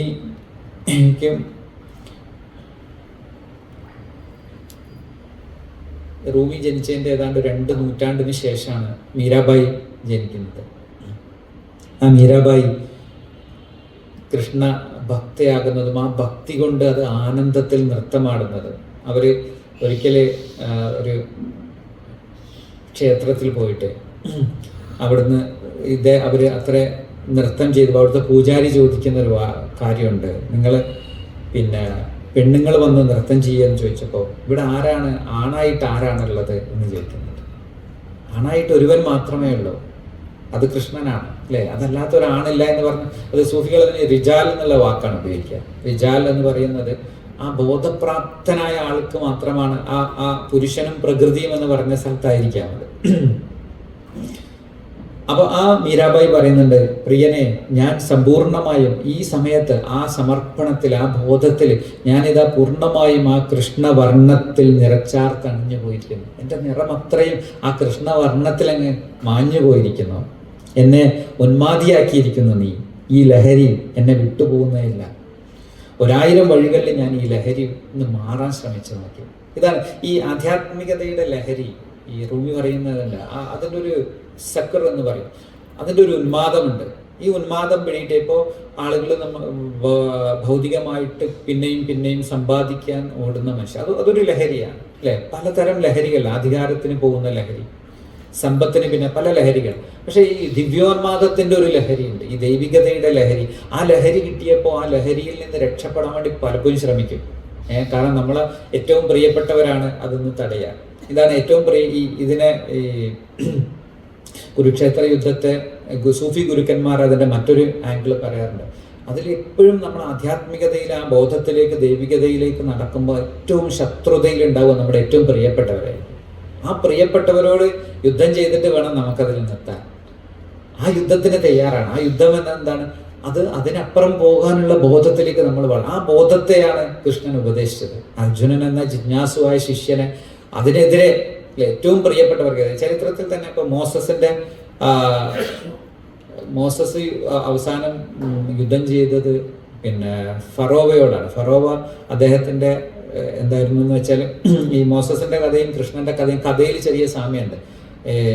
കംസനെ പോലെ അദ്ദേഹത്തിന്റെ എന്താ പറയാ രണ്ടാം അച്ഛൻ എന്നൊക്കെ പറയുമ്പോൾ ഇദ്ദേഹത്തിന്റെ ഫറോവയുടെ കൊട്ടാരത്തിലാണ് ഈ മോസസ് ജീവിക്കുന്നത്. അദ്ദേഹത്തെ അവിടെ ജനിക്കുന്ന ഇതുപോലെ തന്നെ ജ്യോതിഷി പറഞ്ഞു കൊടുത്തു, ഒരാൾ ജനിക്കാനുണ്ട്, ആ ആള് നിങ്ങളെ കൊന്നുകളയും, അതുകൊണ്ട് ആ ആളെ അപ്പൊ ആ സമയത്ത് ആ കാലഘട്ടത്തിൽ ജനിച്ച ആൺകുട്ടികളെ മുഴുവൻ കൊല്ലാൻ അദ്ദേഹം ഓർഡർ ഇടുകയും എല്ലാവരെയും കൊന്നുകയും. ആ സമയത്ത് ഈ മോസസിന്റെ വീട്ടിൽ വന്നപ്പോൾ മോസസിന്റെ അമ്മ ആ കുഞ്ഞിനെ അടുപ്പിലേക്ക് വെക്കുകയും അടുപ്പിൽ ഇങ്ങനെ തീ കത്തി എന്നൊക്കെയാണ് അതിന്റെ കഥ പറയുന്നത്, ഒരു സെമിറ്റിക് കഥയിൽ. അപ്പൊ അതുപോലെ കൃഷ്ണന്റെ കഥ നമുക്കറിയാവുന്നതാണ്. അപ്പൊ അങ്ങനെ ഈ രണ്ടിനും സാമ്യമുണ്ട്. ഇതെല്ലാം ഏറ്റവും അടുത്ത ആളുകളോടായിരുന്നു അതുണ്ടായിരുന്നത്, ഏറ്റവും പ്രിയപ്പെട്ടവരോടാണ് ഉണ്ടാവുക. ഈ വഴിയിലേക്ക് പോകും. അതുകൊണ്ട് തന്നെ ഈ വഴിയിൽ നിന്ന് രക്ഷപ്പെടാൻ വേണ്ടിയിട്ട് ഒരുപാട് വഴികളിലൂടെ നോക്കി രക്ഷപ്പെടാൻ വേണ്ടിയിട്ട് ഈ ലഹരിയിൽ നിന്നും രക്ഷപ്പെടാൻ 1000 വഴികൾ നോക്കിയപ്പോഴും ഒരിക്കലും അത് മാത്രം സാധിച്ചില്ല. അങ്ങനെ സാധിക്കാത്ത വിധത്തിൽ അതിൽ പെട്ടുപോയി എന്നുള്ളതാണ്. അവിടെയാണ് ഈ ഇദ്ദേഹത്തിൻ്റെ സൂഫികൾ ഏറ്റവും കൂടുതൽ ഉദ്ധരിക്കുന്ന, സൂഫികൾ പാടിക്കൊണ്ടിരിക്കുന്ന മീരാബായിയുടെ ഒരു കവിത കൂടി പറഞ്ഞിട്ട് ഞാൻ അവസാനിപ്പിക്കാം.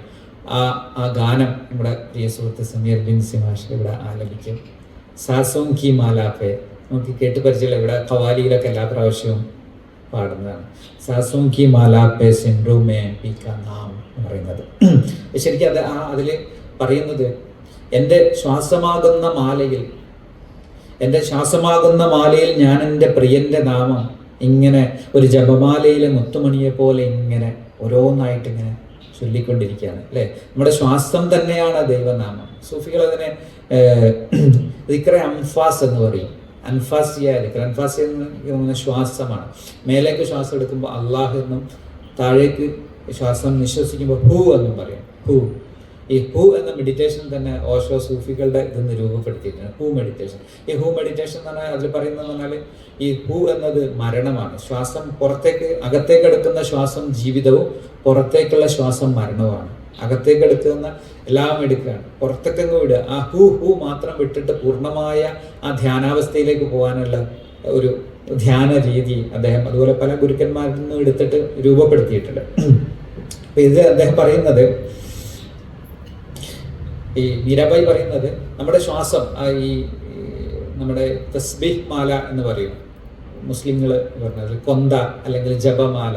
ഈ മാല എല്ലാവർക്കും ഉള്ളതാണ്, സാധാരണ നമുക്കാണ്. ഈ മാല അത്രയും ഈ ദൈവനാമങ്ങൾ നിരന്തരം ഉരുവിടാൻ വേണ്ടിയിട്ടുള്ള ഒരു ടൂളായിട്ട് ഉപയോഗിക്കുന്നതാണ്, എങ്ങനെ ചൊല്ലിക്കൊണ്ടിരിക്കും. അപ്പൊ ഇത് ശ്വാസം തന്നെ എപ്പോഴാണോ നിന്റെ ജപമാലയായി തീരുന്നത്, ആ ശ്വാസം തന്നെ ജപമാലയായി ഓരോ ശ്വാസത്തിലും ആ പ്രിയന്റെ നാമം ഇങ്ങനെ സദാ ഉരുവിട്ടുകൊണ്ടേയിരിക്കുന്ന, അതിങ്ങനെ സദാസമയവും ആ നാമം തന്നെ ആയിട്ട് തീരുകയാണ് ശ്വാസം.